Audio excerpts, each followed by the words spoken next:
Hey everybody, welcome to Fresh Out the Box Plays Icons from Steve Kenson. This is our session 0. I am the Game Master, Johananon. Yeah, I'm the co-host Casualty CDG, but you can call me Gary, and that's because it's Wednesday. It's going to be known as Wonder Wednesday, I think, Jahan, and that's because we're playing Icons, and today we're meeting brand new people. We've never played with our cast, and we've never played this game. We've simply read the rules. So I'm excited, man. I've never played a superhero tabletop game before. I've never gotten to sink my teeth into this genre. Oh, John, that was the end of the sentence. That was the thing. See, I told you. I warned you. Sometimes I just stop talking. You just stopped. You just did it. All right. Now I know what it is. Mm-hmm. Hi, everybody. I am Jordan. You can find me on the internet at Lambertra on all social media. I hang out in chat, so you'll see how to spell it. When I'm not here, I am hosting or playing in games on the Q Times network. If I'm not doing that, I might be talking about pop culture on Smells Like Teen X YouTube. And if I'm not doing that, I'm probably asleep because that's a lot of things to do.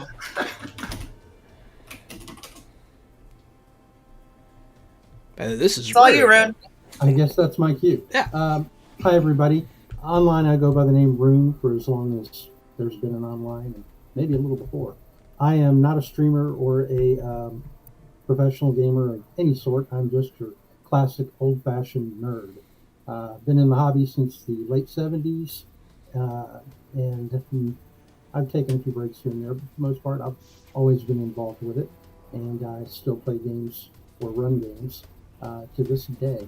So that's my background, old man gamer. Absolutely. Rune, how many superhero systems would you say that you've read? Just ballpark. I would say all of them, but that would probably be completely untrue because there are probably a few I've never heard of, but easily 20 or more. And see, so Rune says he's not a professional gamer, but he comes in with the knowledge of 20 or more superhero systems, so we're happy to have Rune. Absolutely, yeah. We got the experience here. We got new people, older gamers, and a whole mixed bag of people, and that's what we wanted. We're excited. So this is Icons. A game from Steve Kenson, who also made Mutants and Masterminds. But we think that we like this one better, and we're excited to play it. So today, the things we're going to be doing today, first and foremost, we're going to be making characters. Everybody's going to create their superhero that they will be playing for the next however long we get this game going for. Also, today we're going to be having a giveaway. So if you are in the chat and would like a chance to win a copy of Icons Assembled Edition, type in #Icon with a capital I for your chance to win a PDF. Also, we're going to be talking about things that you guys don't want to talk about. Things that you want off of the stream, things that are just like a hard pass, things that you don't want to see, things that trigger you. And we're also going to be talking about what you want out of this game. This is your chance to voice the things you want. It could be anything from, you want to see, satanic cults or bank robberies, plane heists, or, I don't know, a deer, whatever, like anything, anything you want to see. I'm going to write it all down in my little notebook. I got me a fresh one just for this game. And I'm going to do my best. This is like your wish list kind of thing. I almost think, Jahan, that we should have like a running tweet that's like #FreshVillains, so that if people have really dumb villain names, great puns for villains, you can just have a list to pull from.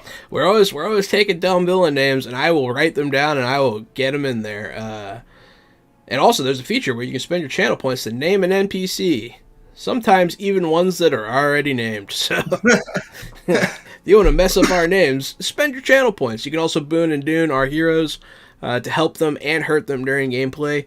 And, we like a lot of interaction with the chat, so feel free to make your voice heard. Should we add an extra button so people can boon, doom, and rune us? Ooh, rune. There you go. Mm-hmm. Possibly.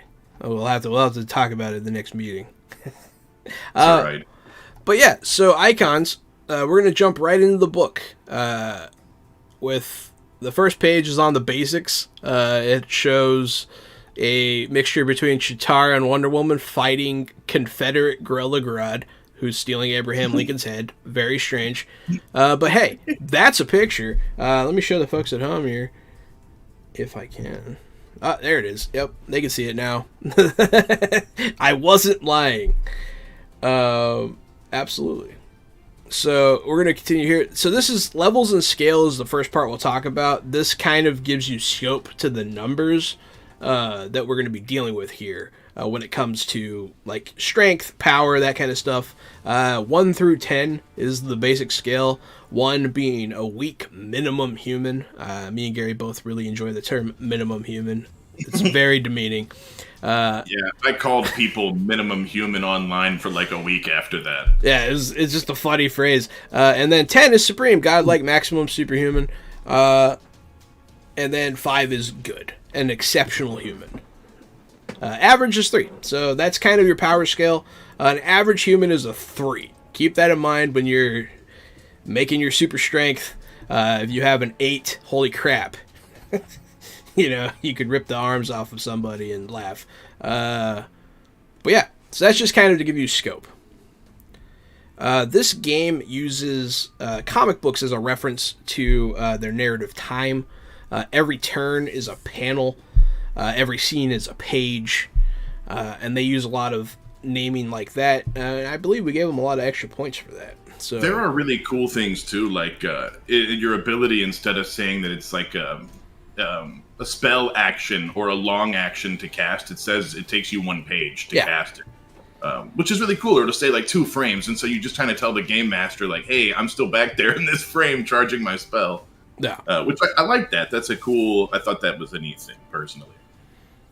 Yeah, all the chapters of a single game session make up an issue, and then multiple issues make up a series, which I like. I enjoy that they phrase it that way. It's fun. But then action time. So during your page, action time takes place in a panel. Each page, characters can move, act, react, and interact. All of those are what they sound like, so don't overthink them. You can just, it's pretty basic. This is actually, I feel, going to be a little bit rules lighter than, say, Dungeons & Dragons, which I view as an absolute win. Because Dungeons & Dragons can be a slog through a law book if you play. I feel like Dungeons & Dragons is almost that classic example of if you have a hammer, you're going to use it as a hammer and hit the nail. Yeah. I like Dungeons & Dragons, but since it gives you these certain things to do, you're almost always doing those things instead of freely thinking outside the book and trying to complete the scene. Which is, I mean, that's fine, and it's a great entry game for a lot of people. It's a great doorway, but I also like to explore these narrative systems now.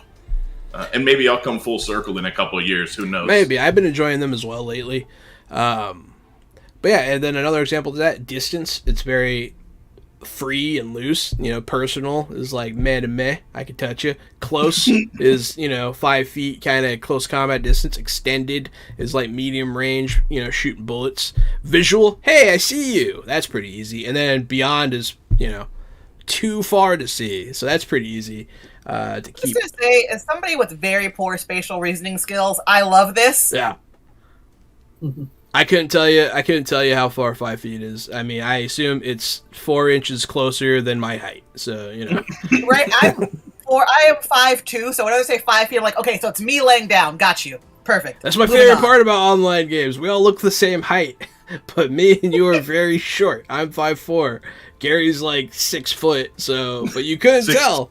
6'3", baby. Oh, wow, he did it. Look at that. Yeah. I keep growing. It's because I eat my vegetables. He does not eat his vegetables. No, I'm only this size because of all the red meat. But yeah, no, I also like it because of my poor spatial reasoning skills. We don't have to look at benchmarks. We're going to scroll down. I'm going to try and get to the meat here. So attributes. These are going to be, if you open up your character sheets, these are, your strength con kind of stuff. They have them as prowess, coordination, strength, intellect, awareness, and willpower. This is on page 15 of the book. So we're going to take a little bit of a look at this. Prowess is your ability to fight at close range with or without weapons. So that's your physical fighting ability. They could also just call it fighting, if that helps you understand it a little better. Coordination is pretty much your dex kind of thing. Hand-eye coordination, speed, that kind of stuff. Strength, always the most obvious. It's how strong you are. Intellect is your mind. Awareness is your attention to detail and how aware you are. And willpower is your force of personality. None of those are particularly complicated or like they're all pretty straightforward, I feel. But if you have any questions, feel free to ask. So it's like fighting, balance, strength, smarts, perception, and charisma-ish. Willpower is kind of the charisma stand-in. Kind of like wisdom and charisma combined from 5e. Yeah. Okay. Yeah, willpower is kind of wisdom and charisma combined. That's a good point. Something all right, like yeah, that. I feel like I understand them then. But you are right. There is a shocking lack of charisma. But, I mean, I guess, yeah, force personality, that'll work. Yeah, that's not indifferent. Not. Specialties. Each attribute and icons covers a lot of ground. So characters may have specialties reflecting aspects of their attributes where they are especially proficient. And so those are going to be kind of like your skills. The example is prowess, specialty, martial arts. So it's not too bad if you're familiar with the age system, people watching or people playing, that's very much just, there's your stat, you have a skill, it adds to your roll. That's it. And then powers, everybody wants to know about powers. Here's the powers. Superhuman abilities. Or power, put the super into superhero. Like other abilities, powers have levels measuring their effectiveness on the scale. Unlike attributes, not all characters have powers. While everybody has some level in all 6 attributes, powers vary from character to character. So you don't even have to take powers. You could go all skills, you could be a Batman, you could be a Daredevil, even though Daredevil has powers, but we're not going to get into that right now. Listen, I would argue that Batman has powers. He's too smart. He is too smart.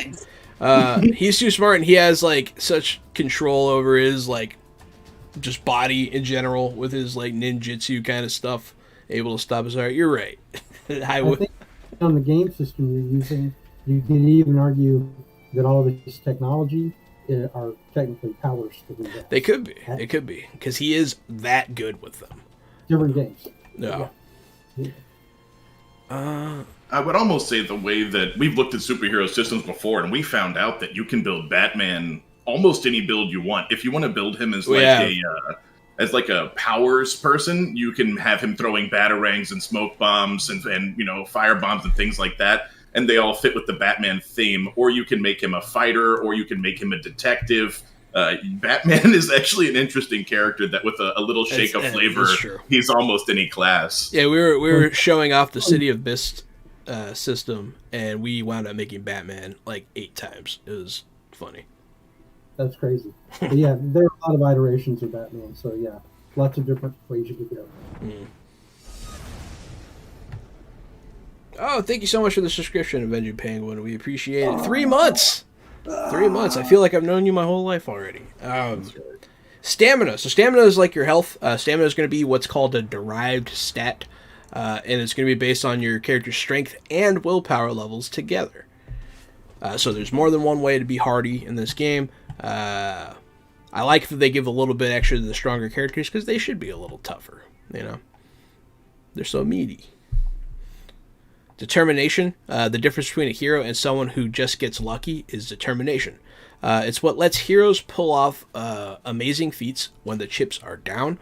Icon's characters have a determination level, similar to other abilities, which provides a pool of determination points, DP for short, that players spend during the game. You may want to use tokens like poker chip, blah, blah, blah. That's just stuff. We don't need to worry about that. So determination points are going to be kind of like your action points in some systems. I forget what they call it in D&D. It's been a while. I was going to say, strangely enough, it's like humanity in Vampire the Masquerade. Yeah, something you can burn to get a boost, essentially. And determination points, for anyone wondering in the chat, is what you will be giving to the players when you boon them. So for anyone that's new to playing games on this channel, like Birthright, Jordan, and Rune, we let people boon and doom you. So they can either make rolls harder, or they can give you these determination points, which will allow you, when they're cheering for you, to do cool stuff. So we like systems that have that kind of stuff built in. And then here's the test system. Here's the entire thing that you're going to be rolling the whole time. Don't let it, worry you. It's pretty simple.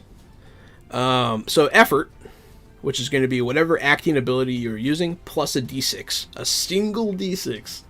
And then it's going to be minus difficulty, which is going to be the opposing ability, plus a d6. So I'm going to roll a d6, you're going to roll a d6. We're going to add our numbers and split the diff. And whatever that number is going to be the outcome. And then we put it on the table, and it's like, that's a good outcome. That's a bad outcome. And that's it. That doesn't sound particularly difficult. No, it's one of the easier test systems we've seen. And obviously, if there can be modifiers, it's raining, you guys are fighting in a falling skyscraper, that kind of stuff that could, impact these kinds of things. I'm gonna write down fighting in a falling skyscraper, though, real quick. You should also make a little asterisk that it's raining while it's happening. Oh no! Yeah. And there's a baby deer on the ground. No! Oh man! Think of the fawns. I can't wait for this payoff. This is gonna be These sessions write themselves, don't they? They really do. And sometimes tests can be against a static number of the DM sets as well. Yeah, that's true. You can just set the difficulty number. Yeah, when it's not a opposed thing, it's just going to be like, how hard is it to open a door? About a 4? Okay, there you go. So yeah, it's a really easy system. That's why we're excited to use it. I don't have to sit here and teach you, trigonometry or anything like that to play. Ability limits. In some situations, one ability may limit another, applying the lower of the two abilities to the test. We don't need to read that. Multiple abilities, we don't need to read. We're going to get to the character creation here. Character creation is on page 55. Okay, good. Yeah, you got like 30 more pages to go. Yeah. Mm-hmm. Yeah, I just wanted to give you the... Oh, actually, I probably should have read that. Real quick, I found the thing that I was wondering about. Difficulty. So the outcomes I mentioned, it's going to be what you get minus the difficulty. And then the outcomes, here are the outcomes. Here's how to read that. Marginal success is a 0. All right, so the effort barely succeeds. It might even still fail. A 1 to 2 is moderate success. You do it. 3 to 4, major success, succeeds sufficiently. And then 5 or more is a massive success. And then on the negative scale, it's exactly the same thing. 1 to 2, negative. Effort fails. 3 to 4, it fails bad. And then don't get a -5 or less. Don't do it. Or what? Or I'll do something funny to you. No. Baby deer's gonna get you. Yeah, the bad baby deer wasn't a baby deer at all. Building on someone's elderly aunt. Oh, man. That's dark. The boogeyman kills your Uncle Ben. A recent movie, though. Yeah, it's true. No, absolutely. So, we are on page. We're going to get straight to the character creation, because this is the reason people came.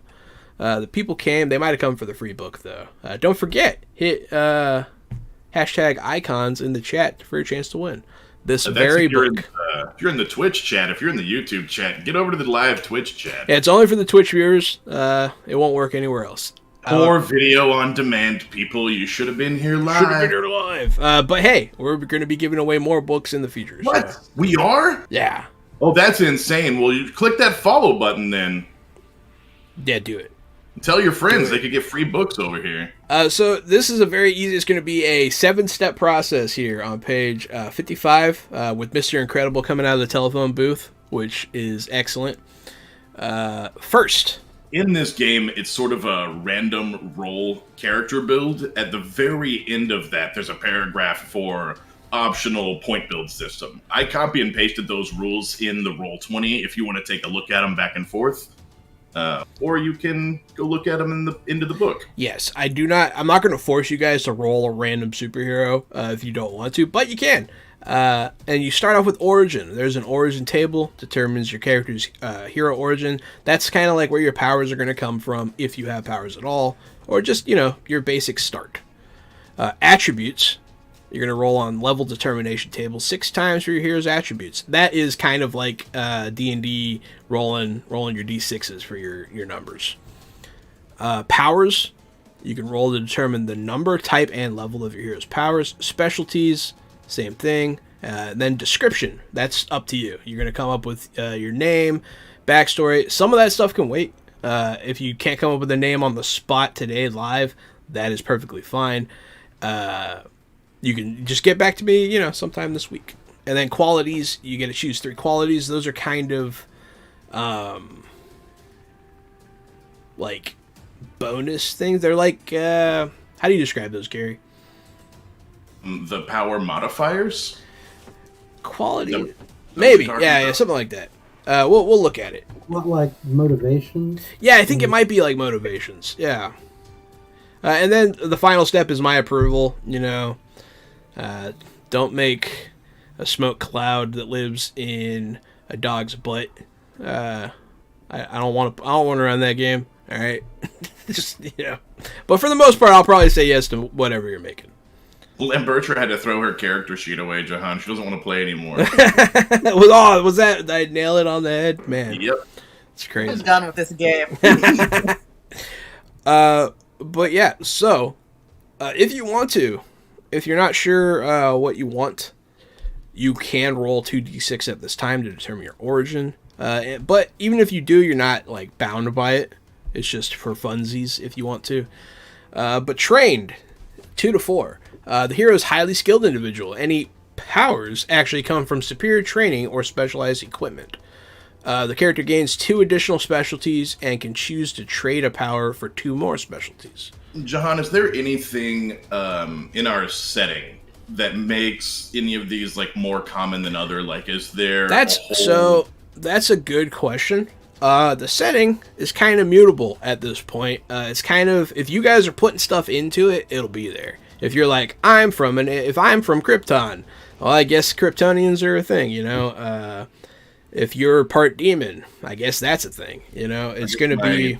One of my big question is sort of what superhero genre, what kind of style are we going for? That's fair. That's something I actually wanted to discuss with you guys. I'm fine doing, like Justice League style stuff where you guys are like, superheroes that are probably too strong for your own good. Or one of my favorites, though, is kind of like that street level hero, like Daredevil, the Defenders, that kind of stuff. It's very fun for me, anyways. And it's kind of it's conversation that I wanted to have with you guys. Thank you for bringing it up. What kind of world do you want? So I was going to ask you what kind of city you're looking for. You can give me a real life city. You can give me a fictional city that you want me to use as inspiration. We could do Gotham, Metropolis, New York, Chicago, Houston, pretty much anywhere where people live. You can even do a small town superhero game if you want to. It's very preference. It's whatever you're feeling at the time. I kind of want to do not super Justice League heroes. I kind of want to be up and coming heroes. Okay. Like, that way we can build our powers and grow our powers in the future. We can start small and then get badass. That's the thing. later. It does have an advancement system where you can later gain flight or laser vision if that's what you want, you don't have to start with it. I was going to ask Jordan if she had any thoughts before I launched into my many thoughts. So I am a huge comic book junkie. I have read I can't say that I've read all of them, but I can comfortably say that I have basically read a comic book run from every major studio. So from Boom to DC to Marvel to whatever, cross-gen, I could fucking talk your face off about comic books.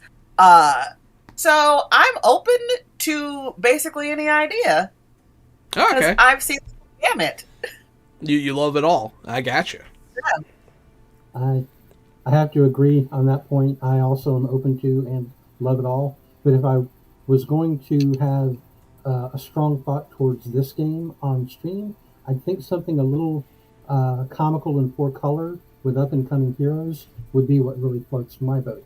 And when I say for color, I don't just mean like popping colors, but it's more like it's a term that encompasses, like a tone or a style of the campaign. It's not grim and gritty and noir. It's actually fairly lighthearted, and the stakes are generally lower. Like lives may be on the line, but it's way more like the Batman '60s TV show. So closer, a little lighter hearted. Yeah, right. That's doable. I don't have to kill everybody's relatives in this game. It's not necessary. Do I want to? Yeah, I have issues, but I can reframe. I'm a good boy. So no, interesting. So it sounds like we should do that street level hero kind of thing. Perhaps even you're familiar with HBO's Young Justice run that's going on right now, isn't it? Yes. Like that's in full color. That is, sometimes there are stakes, but the tone is great. Mm-hmm. Young Justice is one of my favorite pieces of superhero media right now. I really like it a lot. Here, it's a fantastic show. It is a great show, and I might like splice in some Invincible. Yeah, that's exactly what I was thinking. That's where I feel like that's a good level of maybe less grit than that, because that can get pretty dark. But kind of, I feel like that's a happy medium. I feel like Young Justice is a great example, because they do get a little dark sometimes, but not too dark. Except for Beast Boy's current drug addiction. Do we want to be on a team, or are we going to form a team? It's another great question. Are some people on a team already? So I was thinking, this was my thought, that you guys are all like your individual street heroes, right? You guys are doing your thing. And then session 1 would be like, this thing's happening. You guys are all there. And it's your first team up. Like, we open up with the first team up, and like it's and then that way we don't have to force any relation. It can happen organically. If that's something that you're into, I'm down. That's a classic. It's the superhero equivalent of Adventures at a Tavern. Yeah, it's exactly the super equivalent. Pretty much. It's also I was kind of thinking like a superhero academy, but that will still work perfectly in line with what you said. I could just be from the superhero academy and stumble upon it. Whether it's a public academy or not, we'll figure that out. Yeah, that's another good question. As far as the world goes, how you guys want a lot of superheroes running around, kind of thing? Do you want like a medium amount, or do you want barely any? I guess, we'll do. What's your spice level on that? 1, 2, or 3? Is pretty much, and we'll average it, kind of thing. What is 1 and what is 3? 1 is low, 3 is okay. High. Yeah. I mean, I was gonna pick 2 regardless. I just wanted to help everybody else out. So that would be interesting. That is, a world where there aren't that many superheroes yet would be interesting, I think. I think that 1 is cool, and I also I'm no help at all, because Jordan said 2, and I'm like, well, I think 1's cool, but I also think 3 is cool, like almost the One Punch Man type of approach, where there are so many classifications of heroes that there's like C-grade nobodies that don't do anything. They still consider themselves heroes. Yeah, you have a quirk, you're a hero enough, right? Right. So you're saying 2, Gary? Yeah, I think I'll go with 2 also. And what were you saying, Rune? I'm floating towards between 1 and 2, so I guess 2 wins. 2 sounds like it's the clear winner. Everyone kind of agrees on that. So you guys aren't the only superheroes bouncing around, but it's not the most common thing. Superheroes, we'll say that like they're happening. This is like the dawn of the age of the hero. Actually, I'm gonna write that down. Oh, it's a good line. Thank you. And that also means the dawn of the age of the villain. We're gonna be, what this means to me is we're gonna wind up seeing villains being created by your actions, by the actions of the world, by happenstance and that kind of thing. I'm excited for that. I like where we're at so far. Ooh, we got raided by Corbinian. What's up, Corbinian? Welcome to the stream. And I do believe that means that they might be joining the stream. So Corbinian is going to be our 4th member. They are joining in pretty last minute. We're excited to have them. We asked them to join the stream pretty last minute, so we're excited that they were able to do so. And if you've seen our Dune game, they were here. But yeah, so we got Power Level 2. We got Young Justice. We got Up-and-Coming Heroes. What kind of city are you guys thinking? Big? It doesn't sound like you want Gotham, because Gotham fucked up. Yeah, Gotham's kind of noir. I was thinking something with a lot of interesting cultural flavor as opposed to being just another, Houston. Like, don't get me wrong, Houston's a great town. I grew up there, but it doesn't have a lot of cultural identity of its own. It's rather a hodgepodge of other cultures all sort of blending together. But it doesn't have its own identity because of that, I feel. Not like something like New Orleans, Interesting. And actually, New Orleans is a pretty cool, iconic city. It is cool. I did not consider that. I did not consider New Orleans at all that just didn't come up in my mind. But that's a cool idea. So that's an idea. What? Glad I could. Anyway, that's just one idea. Anybody else got any? I mean, I was definitely thinking a city, particularly if there's a sprinkling of superheroes happening. I feel like that's got to be somewhere densely populated. Yeah, no, definitely. If you guys want to, a bigger boom of superheroes would naturally occur in a bigger area. What about an amalgamation city that's you just take parts of all of the great American cities and slam them all together? You've got the Hollywood sign, and you've got Bourbon Street, and you've got you've got the Empire State Building, just sort of everything in one. You got it all city. You want to play in the every city? You gave me a great idea for the name of the city. Like, do all that and then call it Crossroads City. The Crossroads. Hey, you can play at the Crossroads. That's exciting. It has ominous undertones. I was going to call it Slam-a-Lam-a-Ding-Dong, but sometimes sometimes I'm not the best at naming stuff. Hello, Corbinian. Corbinian is here. Corbinian has joined. This is Corbinian, a friend of the show and previously a cast member. At Electric Met, CHSR on Twitter, and you can follow them on Twitch as well. Hello, everybody. Welcome. So here's what we got so far. Just to recap, we got the amount of superheroes is between 1, 2, and 3 is a 2, so it's like a medium smattering. We're going for like a Young Justice kind of upcoming hero, not too dark vibe. Now we're talking about what kind of city, and it sounds like you guys want, and I like the idea, just like the city, it's a vague kind of, of course it has an airport, of course it has a port, of course it has this, nothing's out of place kind of place, almost like New York. Like Metropolis, almost, by the sound of it. Yeah, it's kind of like Metropolis. Its boundaries are ill-defined, and I like it. I like it. And we're going to call it Crossroads. We're calling it the Crossroads? Does that sound like a city? Sounds great to me.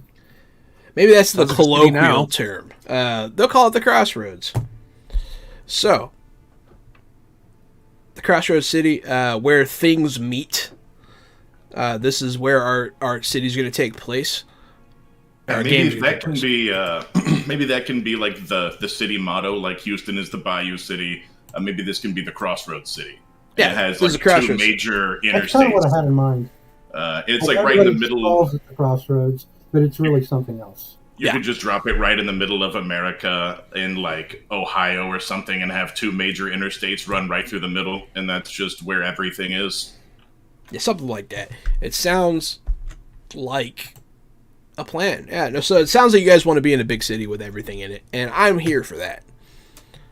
And then what was my next question? So it sounds like we've kind of roughed out a whole game already, a bit here. Now it's really, where do you guys fit in here? What are you doing? What kind of heroes do you want to be? The best heroes. The very best. Top of the line. You guys are going to be on the front edge of this hero pop. So people are going to be looking to you. Just before we get too far, I just wanted to float the idea out there. We could also be villains if that's what you guys want to do.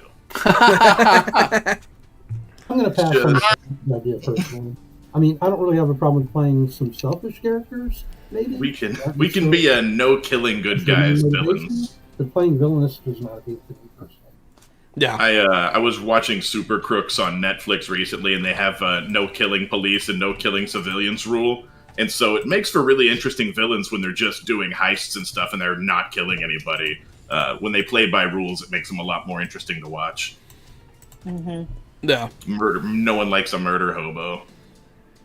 Yeah, it's pretty No one likes a murder hobo. Tell me about it. Sorry, I'm good. I'm not bitter. For the reference, last game, Carrie's character left Corbinion's character stranded on Arrakis in a war zone. And it was really funny. So that is where Vengeance will be mine. I mean, sorry, we're a team. Go team. Go team. In the first session when Corbinion throws me out of the X-Jet, now you guys know why. There you go. Gary had it coming. You just have to leave somebody on Arrakis. It happens. It happens. Right? It's like a tourist thing, you know. Things are rough on Arrakis, man. I didn't mean to leave you there. You totally did. But yeah, so that brings us kind of to where you guys come in. So when it comes to powers and stuff like that, like I was saying before, if you guys, have alien origin, I'll put aliens in the game. I'll make them more of a thing. If you guys have magical origins, that'll be more of a thing. You know what I mean? I'm going to kind of cater it to around what you do, because that's how stories are written anyways in comics. John Constantine usually isn't fighting Doomsday. Not usually, anyways. But just kind of, whatever you're feeling. So that brings us to the origins, right back to the origins. And once again, you can roll just to see what you get, but you're not bound by that rule. We can go to the point-buy system, and you can make whatever hero you want. Whatever you... I want you guys to enjoy this and have fun. But yeah, so trained, you're a highly skilled individual. And these do have mechanical bonuses as well, like actual origin bonuses. In this instance, trained, they get 2 additional specialties, which are like skills. And you can choose to trade a power that you would have normally gotten for 2 additional specialties. So you can just have more and more skills. This is your skilled person. Transformed. The hero was a normal human, but became superhuman through some outside agency. Often an accident or experiment, one of the character's abilities of your choice attribute or power is increased by 2 to a maximum of 10. So you're going to have just that much more strength in something. You're going to have your armored skin's going to be that much better. You're going to have that much more super strength, whatever it is. Birthright. The hero was born with or destined to develop superhuman powers for whatever reason. The character gains your choice of 1 additional power, which should be innate and not a device. Or +2 to a rolled power level of your choice to a maximum of 10. So that's going to increase, once again, like your laser vision will be better because you were destined to be great. And that's always fun. And a great way to make a dick of a character if you want to. You can also be super humble. I don't know. It can run the gamut. But it reminds me of Shatterstar in the Deadpool. I'm just better than you. Also, there's gimmick. Birthright for me almost reminds me of X-Men and mutants. That's kind of where that would fall. It can be. It can be, for sure. They're almost transformed, except if they're not touched by an outside incident. They're just born to become a mutant. That's definitely one way to explain it for sure. Definitely. Gimmicks. Characters' powers all come from devices of some kind. Maybe bat-themed. I don't know. Iron Man. Or, yeah, there you go. Yeah. One of the character's mental attributes of your choice is increased by 2 to a maximum of 10. So they're probably going to be smarter or more charismatic or something. Yeah, you have a gimmick. You're some sort of, I don't know, gimmick guy. Gadgeteer. Yeah, gadgeteers are probably a good idea for that. And yeah, Iron Man's a great example too. Artificial. The character is a robot or some other kind of construct, such as a golem. The character's strength is increased by 2 and has a life support power in addition to any rolled power. Roll life support level normally or trade a rolled power to increase it to a 10. So, life support is like, you don't need to like eat and drink and stuff. That's all that is. You gain essentially the undead construct ability from D&D. Hey, thanks for the follow, Debexy. I like that name. That's a cool name. But yeah, so that's your, it's your Frankenstein. That's your, robot character that somehow gains sentience. Whatever you want.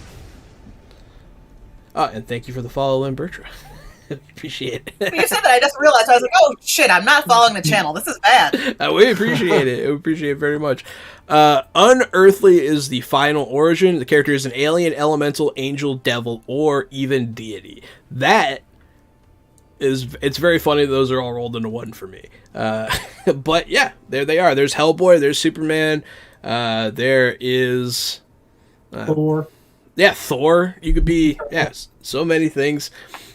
Increase 2 of your character's abilities of your choice, attributes or powers, by 2. Alternatively, roll twice on this table, ignoring duplicates and results of 11 or 12. The character gets the effects of both origins. So essentially, Unearthly is good. You're going to be stronger, definitely, but don't think I'm not going to use this background against you. You'll definitely, like, someone's going to try to banish you back to your hell dimension, or, you're going to get people like, this is our planet, that kind of crap. Or people from your planet are going to be real dicks. Who knows? But it is a very strong power set. Yes. And this may just be a non sequitur. The answer may influence my decisions later. Where would Rocket Raccoon fall on this scale of origins? Gimmick. That's really funny. I think he's a cross between Unearthly and then Gimmick and Trained. Like he took the option that he could choose to roll twice. So he was Unearthly and he got Gimmick and Trained. Possible. It is possible that he could be considered he is an alien, so he could have that multiple background. He could also be simply a really well-trained raccoon. I was also the transformed background fits. It says Transformed does as well. Superhuman through an outside agency. Kind of.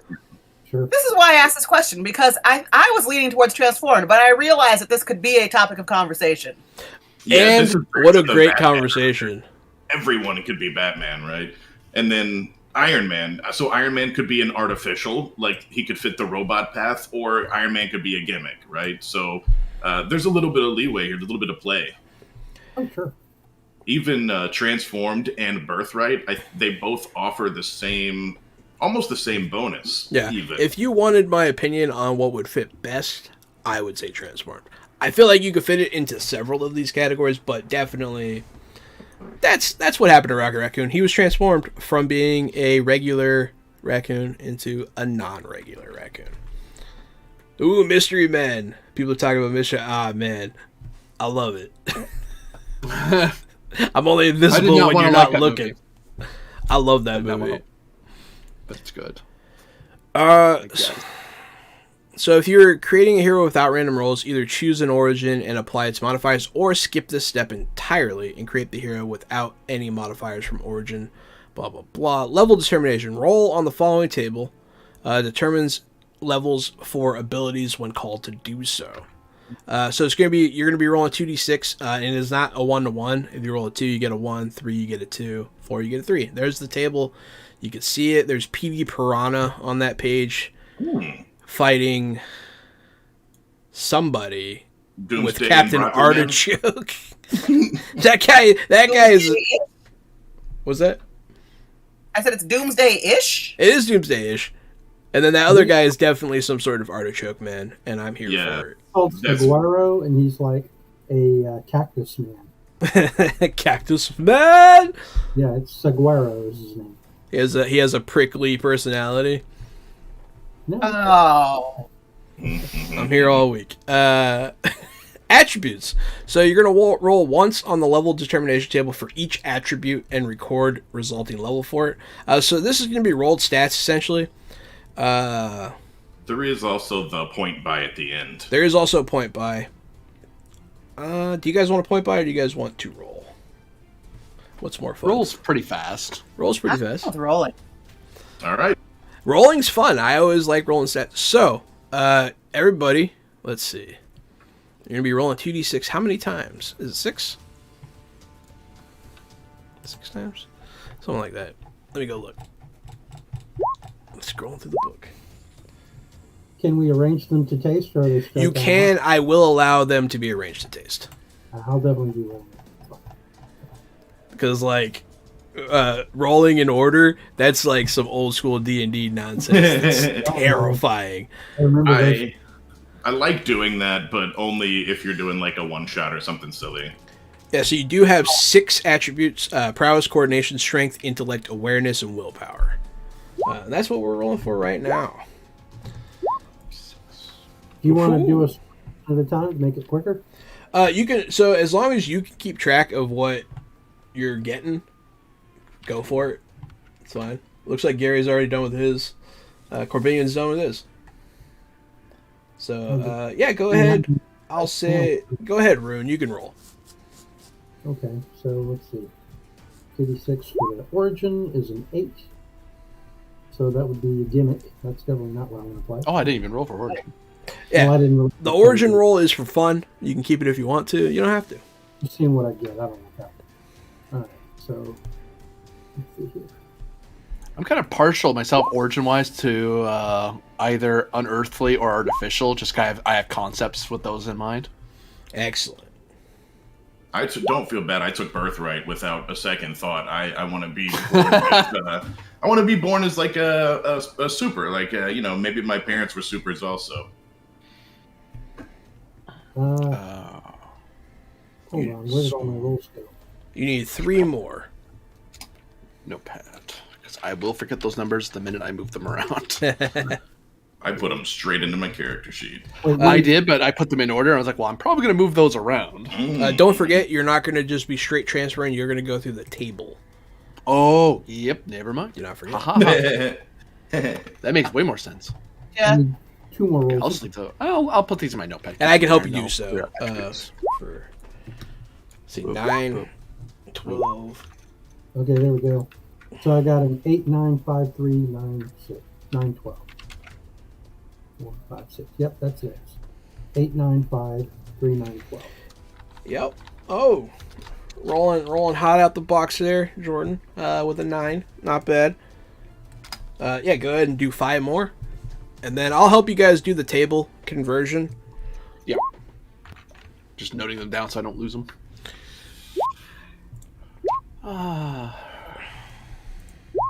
For those of you watching at home, don't forget that you can win a copy of this book that we're currently looking at, Icons Assembled Edition. Simply hit hashtag icons in the chat. Ooh, those are some those are some good rolls. Let's see, 9, 12, 9, 7, 7, 12. Okay. You rolled 9 times, Jordan. Oh, whoops, sorry. No, I that's got excited. That's okay. Not those last. I'll just take the first ones. They are good. You rolled really well. And so, get your numbers somewhere where you can see them. I'm going to go through and tell you what each one is, essentially.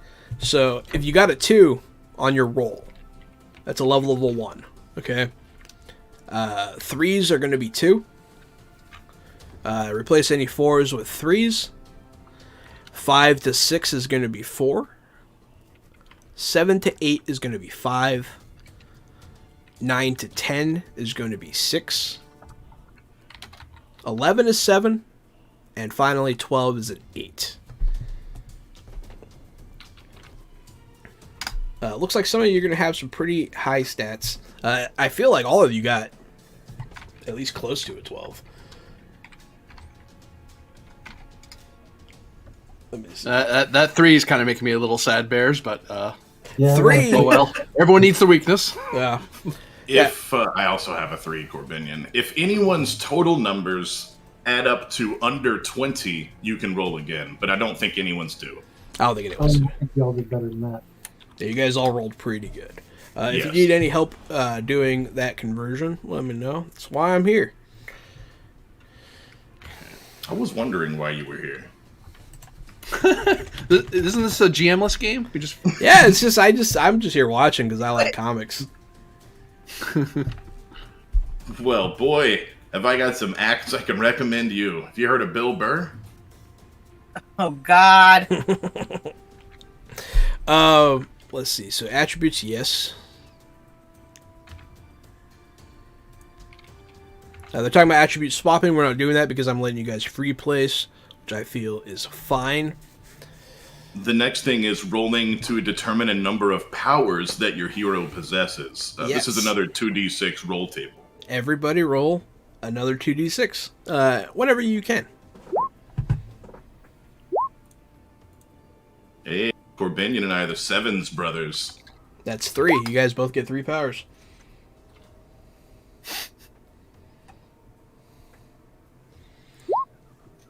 Hey, 3 powers. It's very interesting. Hmm. and Jordan rolls a 12. I knew it! Jordan gets 5 powers. I knew it. I was trying to say it before the That dice was came not out. purposeful. It's all good. It happens. It happens. It's all downhill from here. These are going to be my only good rolls. Weighted Session dice. 0. And then, so you guys get your powers now. So, you can pick. I'm perfectly fine with you picking. If you don't know, you can roll. I don't care.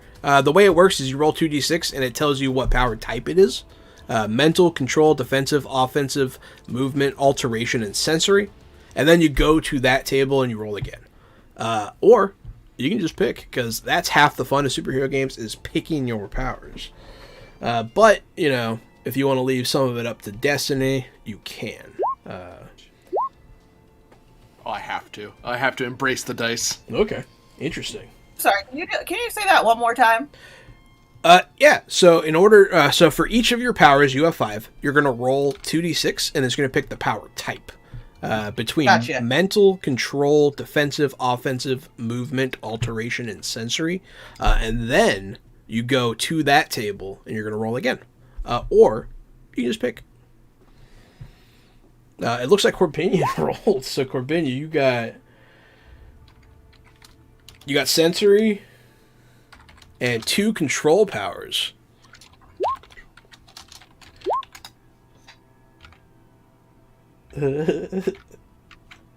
Interesting. I write some stuff down here. Add, I say. Control with the... Oh. Nah, don't ask me how to spell stuff. There's How do you one spell rule, Johanan? Corbinian. You know, I have trouble every time. So, funny enough. So, Libertra, you can roll one more time. And you have, let's see, 5, 5. So you have 2 control powers. Oh, you have 3 control powers. That's funny. Control powers. Damn. 3 control powers, and then you have an alteration power and a mental power.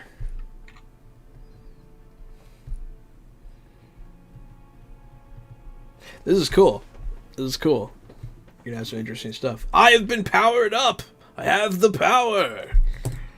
Thank you, Avenger Penguin. I'm gonna hold on to that one. I'm gonna bank that. I'm gonna use it to mess with them later. I think I'm going to buck the trend and pick my powers. Go ahead. That's perfectly acceptable. And also, choose your destiny. Also, if you're hating what you got, feel free to swap some out. It's not a big deal. They're all more or less pretty balanced, so I mean, this game's not meant to be balanced. You're superheroes. Yeah. Some of you can punch holes in people's faces. Some of you, have trouble opening heavy doors. One of the powers is spinning at superhuman speed. Just in case you want to be a spinner. Just to Jahan's statement. Some people have laser eyes and some people can spin. Some people spin. Some people spin with laser eyes, and that's very dangerous. Some people have web swinging. I am the hero, Laser NATO. I'm gonna write that down. Yep. That's no, not a laser NATO. The worst kind of NATO, if you ask me. It's right up there with Shark. Piranha.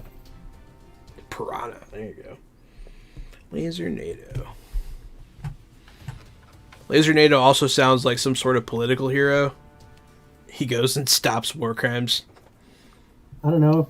He could also be the name of a great cover band. That's fair. But yeah, so if you have any questions on what to do here, let's see. Corbinian. Yeah. Are you going to roll in addition on these tables? Yes. Okay, so let's start with you. So you have a sensory power. Mm-hmm. Go ahead and roll a single d6. 6. And then roll one more d6. 1. All right, so you got 6. So that's going to bring you down in the sensory power to the bottom half. And 1 is danger sense. Your danger senses are tingling, Corbinian. You might want to get that looked at.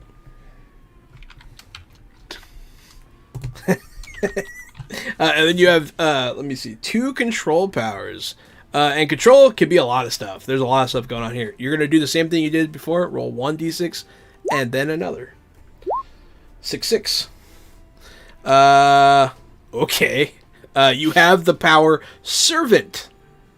And that means that I think that's like a summoning. Like you can you have a buddy that you're like, hey. It also could be Alfred. I don't remember fully. I remember reading it. Me and Gary both really liked Servant as a power. It was a cool one. It was cooler than it sounds, for sure. Go ahead and do the same thing one last time.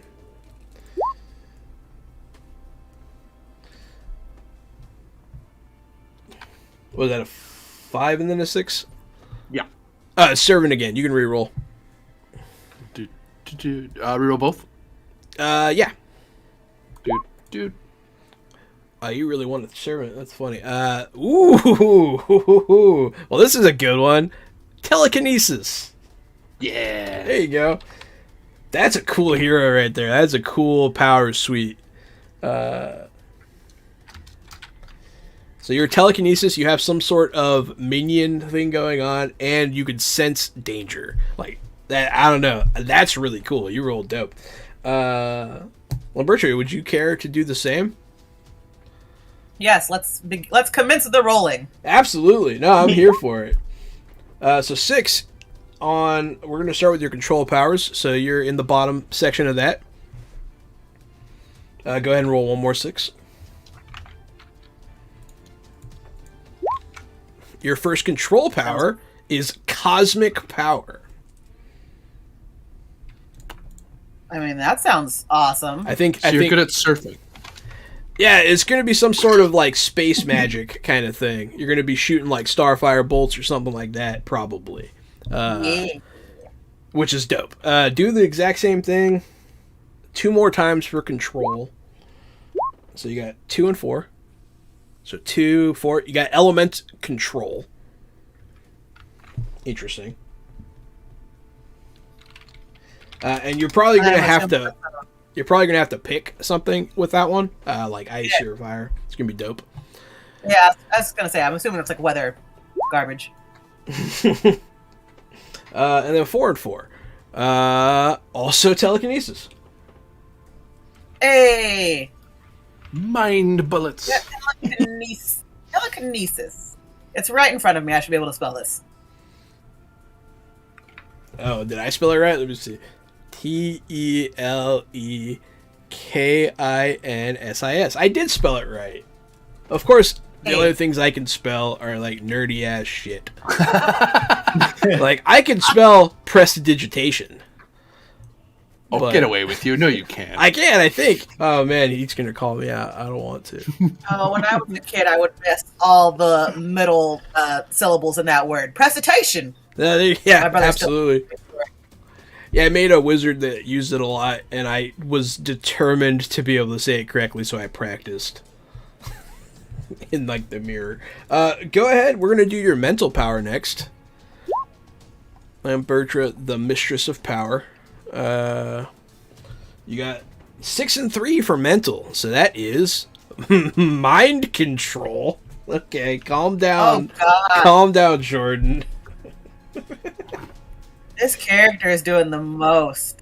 Yeah, you're like Legion over here. 2 and 6 on alteration. So alteration's your last power set. We haven't seen this one yet. So 2 and 6. Density. You have some sort of density control. And we can look further into what those mean in the future. Gary, are you picking or are you rolling? Yeah, I actually picked. Okay, what'd you get? I'm the guy who messed it up for everybody. So I picked 2 levels of alteration duplication and 1 level of regeneration.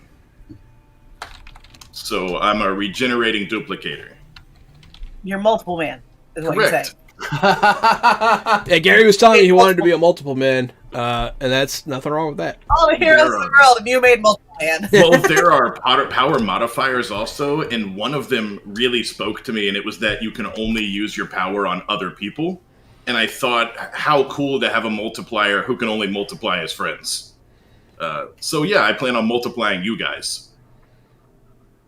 Which is going to be interesting. This is going to be a real pain to run. I can. There's 2 Lambertras. No. All right. What is this? Rune, have you assessed out your powers, or are you still looking?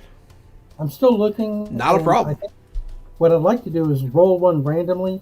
Okay. And if I like it, I'll incorporate it and build the character a little bit later. I have no issue with that. And if I do, if I don't like it, I'll probably just not use it. But It's not a problem. I like it. I want to take a random roll and see what I get. Hey, go ahead and roll 2d6. Okay. Random roll, 2d6. So you got 10. That is an alteration ability. So you're going to roll 1d6 and then 1 more after that. A 1 and a 4. 1 and 4. Alternate form. Okay. That's cool. I can work with that. That is cool. That means that you transform into something. Yeah, so I'm actually probably going to be a strong man. Cool. Although I can adjust those. But my current build is my highest stat went to strength. Yeah, absolutely. No, that's great. We have quite the mix here. We got the mentalist, and then God, and then multiple men. Controlling cosmic power over here. She's pretty strong. But fortunately, you guys have some, there might not be the highest level abilities, so that's okay. She's jack of many. She's jack of all, whatever. I forget. Oh, That alternate it's all form has a lot of options, so I have to look through them. Okay, so now we're gonna go. If you guys are good, you feel free to keep perusing Rune as we're going. Sure. But we can move on to the next part, which is specialties. These are your skills. These are your things that you do that aren't magical craziness. So, everybody, once again, roll 2d6 to see how many specialties you get. You get 2, Corbinian.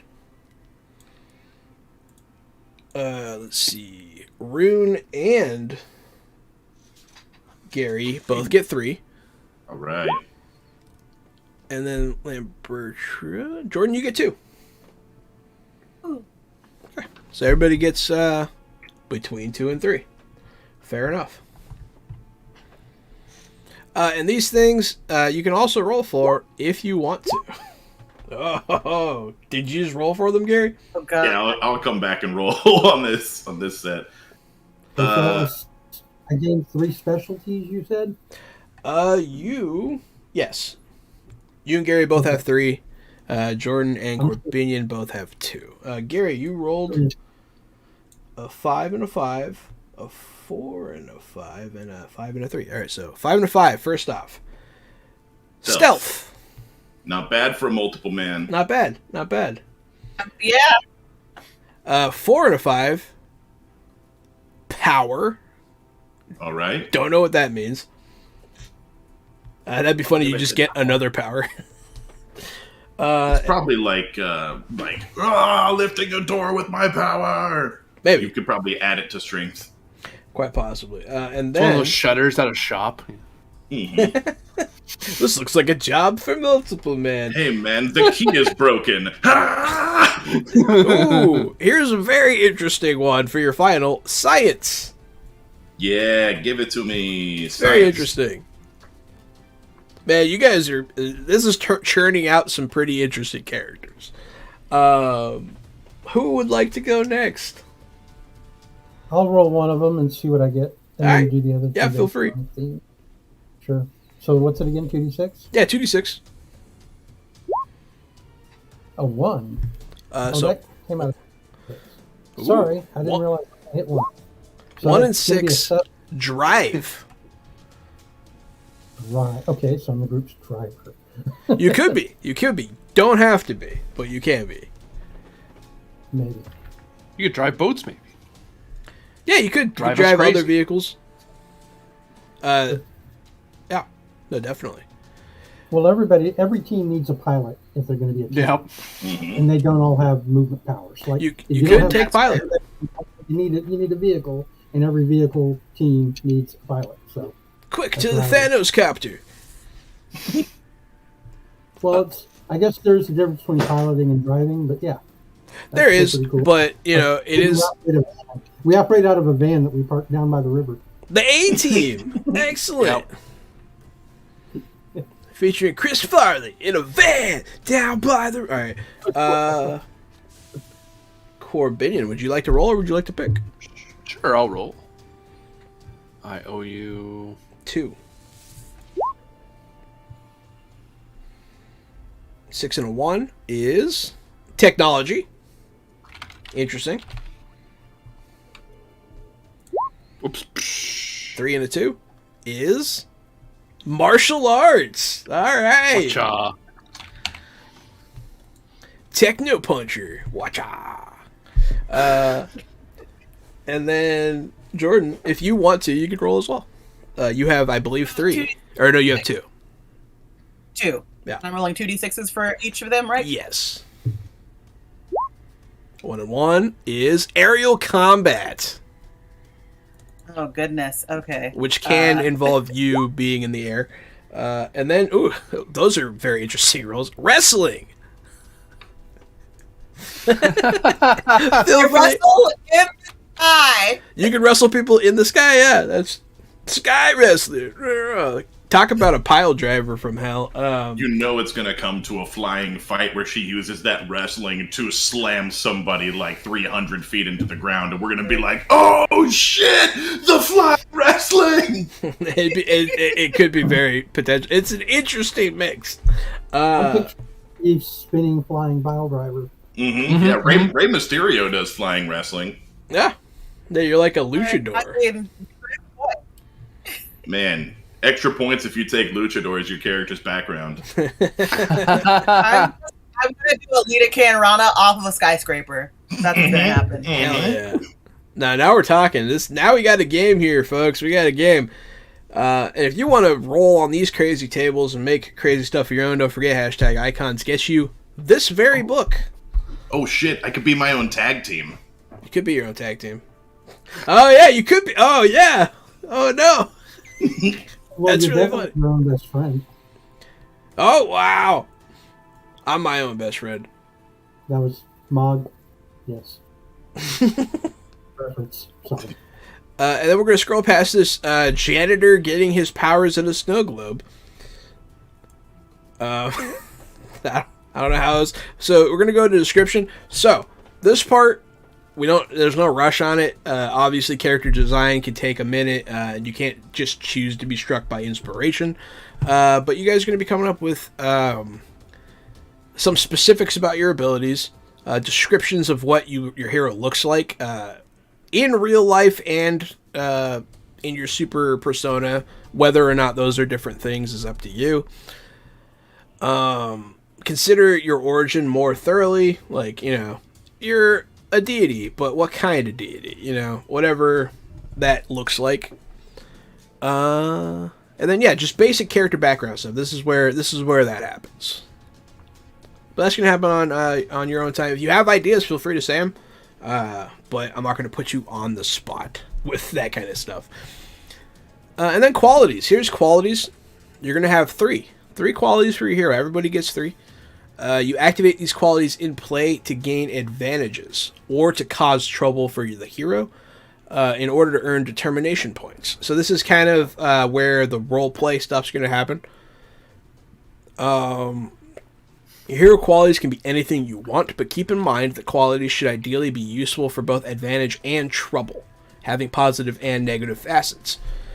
Suitably broad that you can apply them to a lot of situations so that you can use them in gameplay without being so vague that they're meaningless.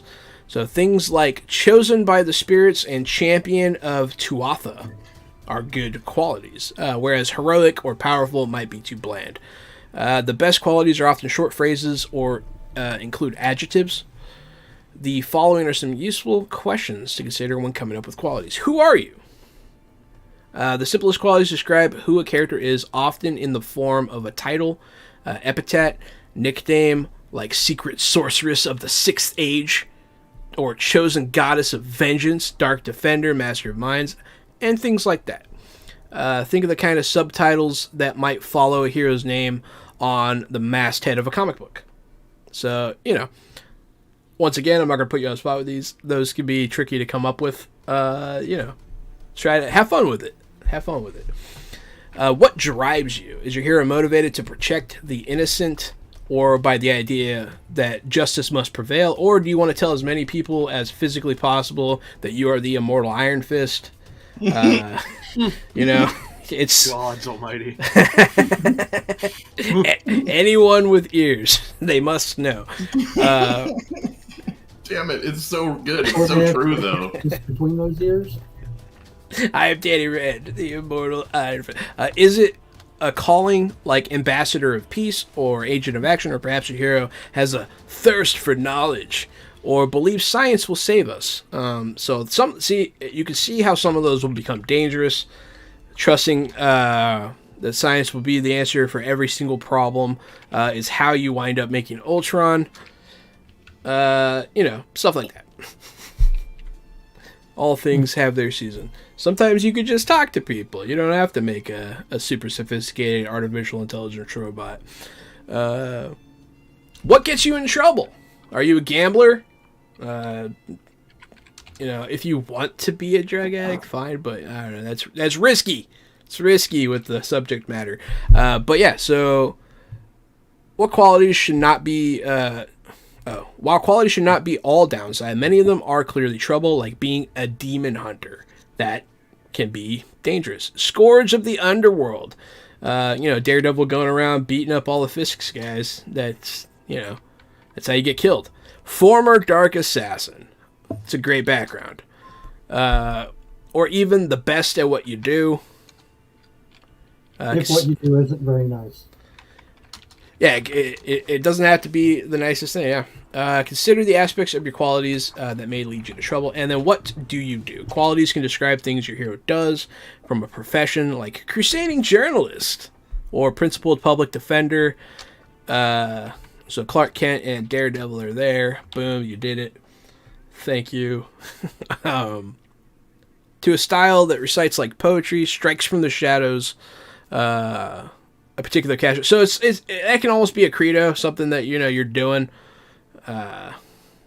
You could be Pocket of Sand Johnson. I don't know. Pocket of Sand Johnson. Pocket of Sand. I just saw a Matt Berry clip where he's like, "What you forget about me is that I have 29 dog turds in my pockets," and then he throws them, and it's ridiculous. Gotta love that Matt Berry. What is distinctive about you? A quality that can separate the hero from others' similar ability. A renowned expert in radiation. You could be the gamma expert. A veteran of the golden age. You can be a resurging hero from a bygone era. Or billionaire, industrialist, playboy. Much the Tony Stark. Whatever you want, whatever you want. Well, I think we all discussed as a group earlier that we were thinking about playing up-and-coming heroes anyway. Yeah. So maybe we can all sort of come up with various flavors of up-and-coming heroes. Yeah, that could be a quality that all of you have a play on. Sure. If you want to. That's, more than whatever binds you together. The more the merrier on that. Perhaps you guys have an overarching thing that happened in the city. Maybe it didn't happen to you when you were together, but maybe everyone has suffered under Wilson Fisk, or something like that's going on. And depending on what your guys' origins are, which we haven't fully fleshed out yet, maybe you guys even have some shared origin. Which you brought up an idea that I was almost touching on earlier when you were asking about what kind of city we were wanting. Mm-hmm. And I didn't want to interrupt you because you were on a roll talking at the time, but I guess it's a good time to bring it up now because you're bringing up the possibility of how we could all have a shared connection. Mm-hmm. The Crossroads City could have been ground center for one of those weird cosmic events. Definitely. Villains were all pulled in together and a cosmic battle took place. And like a year later, the city is still not fully recovered. Different areas of the country are all, for some reason, still in the city. Yeah. Like that wonderful idea that Casualty had for having it all in one place. Like our city could literally have it all in one place, and that's just the character of the city now. Yeah. And we could all be touched by that in different ways. It could be related to why we have abilities, or it may not be, but it would definitely have affected our characters. Yeah, something could have happened, like the Battle of New York, because that can be the origin of many things. That could explain why you're an alien. It could explain why you have good technology, and it could be explained. It explains Hawkeye's backstory. Yeah, absolutely. A unified theory could happen. Well, I mean, if you guys are all into that, what do y'all think? Yeah, it's definitely a discussion to have. It's a nice way for us to unify the characters in that way, at least, so we have a tying knot between ourselves. Definitely. What were you saying, Jordan? Oh, I was going to say it's very Static Shock-esque with all the boom babies. Yes, that's exactly what I was thinking. Static Shock was one of my favorite things. With the new humans created in Marvel. Yeah, it could definitely be something like that. Something exposed to people could have also... not all of you necessarily have to have come from that, but it could all be from the same thing. You know what I mean? I could see a lot of different lines tying together. And if it was like a big, a Bang Baby situation, that could explain all kinds of bad guys too, which is exciting for me. Yes, definitely a plus to the campaign. Yeah, definitely. So that after that, it's Phase 7, which is the my approval. I'm probably going to give it, unless you're, I don't know, being Thanos upsetting. Right, Yeah. I changed my powers around, and I'll just let you know now before we go to approval phase. Okay. Instead of having 2 levels in alteration duplication, I did 1. I switched out regeneration also, so I've got 3 powers now. Okay. The second one is transformation humanoids, so I can duplicate and turn into other people. And the third one is alternate form / explosive form, so I can duplicate, turn into other people, and explode. Thanks, Gary. No problem. If you're a comedian by day, you could be Silly Putty. Oh shit! What a name! I think Silly Putty can blow up as well. Which is I've got tag team in my name right now as my stand-in name. That's funny. Yeah, it could be cool. Like, people might not even, if you have your duplicates wear like masks, people might not even know you're one guy. It's entirely possible that you could be like a diapole of superheroes here. No, excellent. So we're gonna ruminate on this. I still need to know some origin stuff, kind of, to get a better idea. Also, The unifying stuff can happen off screen during the week leading up to our first session. We can talk about it. We have that whole chat. Right now, we're about halfway through the stream, so this is where we like to take our little break. Everybody can get some water, go use the facilities, that kind of thing. Don't forget, enter hashtag icon for your chance to win a copy of this very book. We'll be doing the drawing at the end of the night at 11, or in an hour and a half, depending on where you are. So, yeah, thank you so much for watching, everybody, and we will be back shortly.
Hey everybody, welcome back to Fresh Out the Box Plays Icons. We are very excited. This is our session 0. Excited to have everyone here.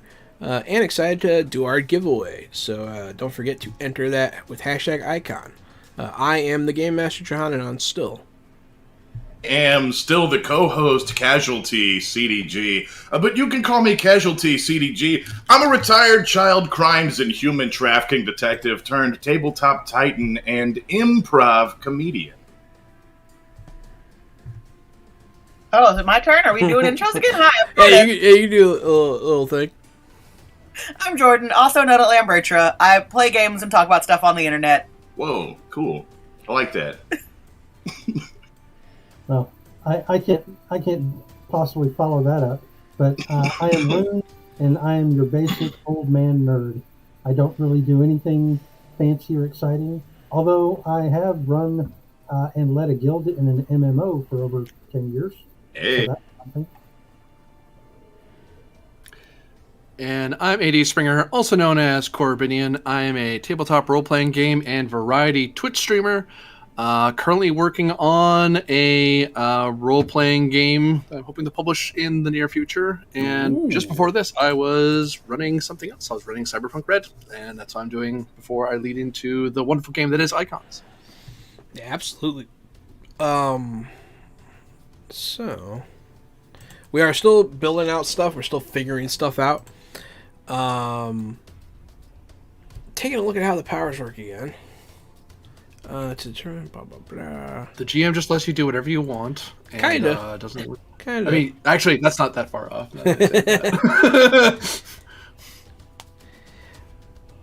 Okay. I'm trying to figure out if the power level thing is correct.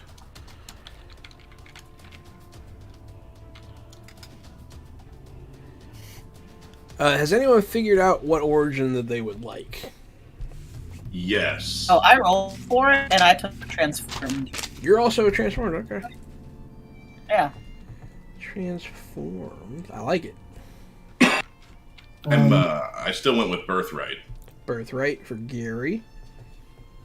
Though, I did roll science. Yeah, I'm going to keep it Birthright because I don't want to go figure out how gadgets work in this system.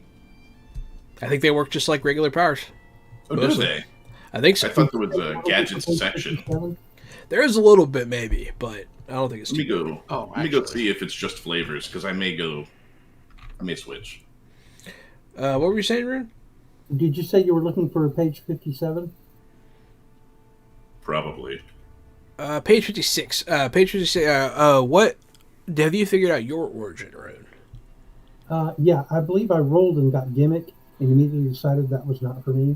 Okay. So I'm going to roll again and see if I get something more relatable. Yeah, absolutely. You can roll again, or you can just pick. Either way, I don't care. Well, I'll take a roll and see what I get. Yeah, let's see what you get. What is it? 4. 4. That is a trained. Yeah, that's not going to fit my character. Watcha. We'll go with, feels like transformed is the most appropriate. So Nothing wrong with transformed. character.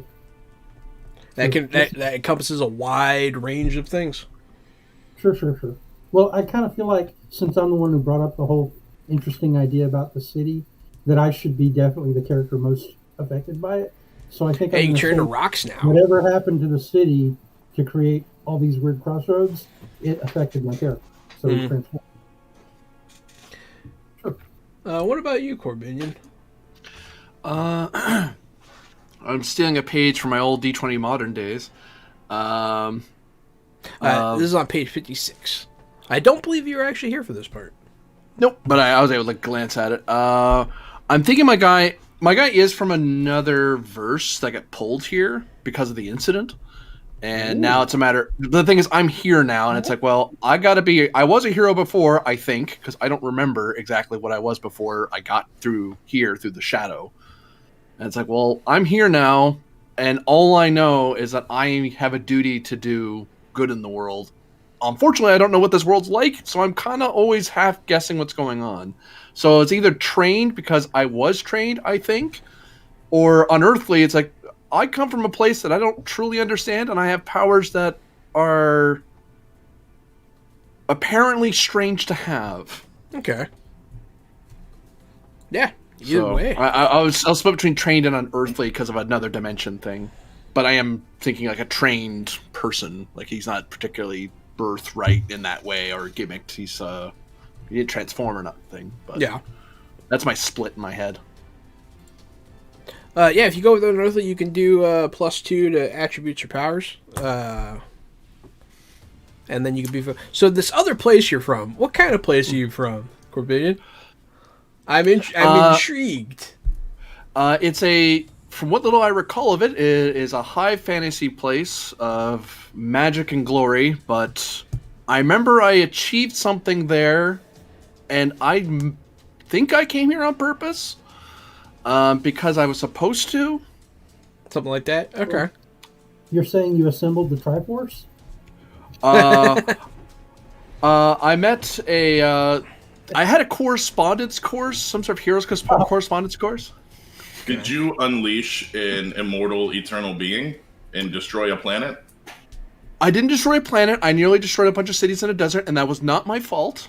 I was tricked into this. Absolutely. So you come from another place. All right. So that gives me a lot going here. And Gary is Birthright. Yeah, I think I'm going to go ahead. I think the devices thing, I went to go read through it, and it really does seem like there's a whole list of devices and things. I think it's not just flavor.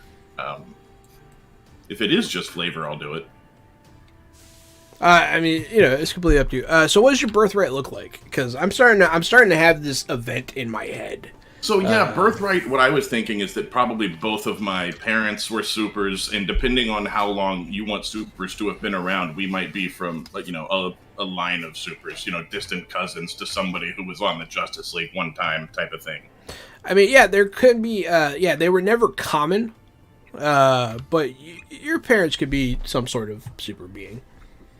Yeah, I want to be like, whatever this world's, like, Wonder Woman's nephew.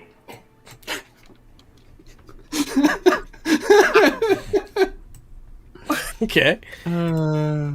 Like almost a famous superhero. What brings you to the city? So we already got Corbinian. Corbinian's not from here. He's not in Kansas anymore. I am from here, and I have been training here. You are from here. Okay, Gary's local.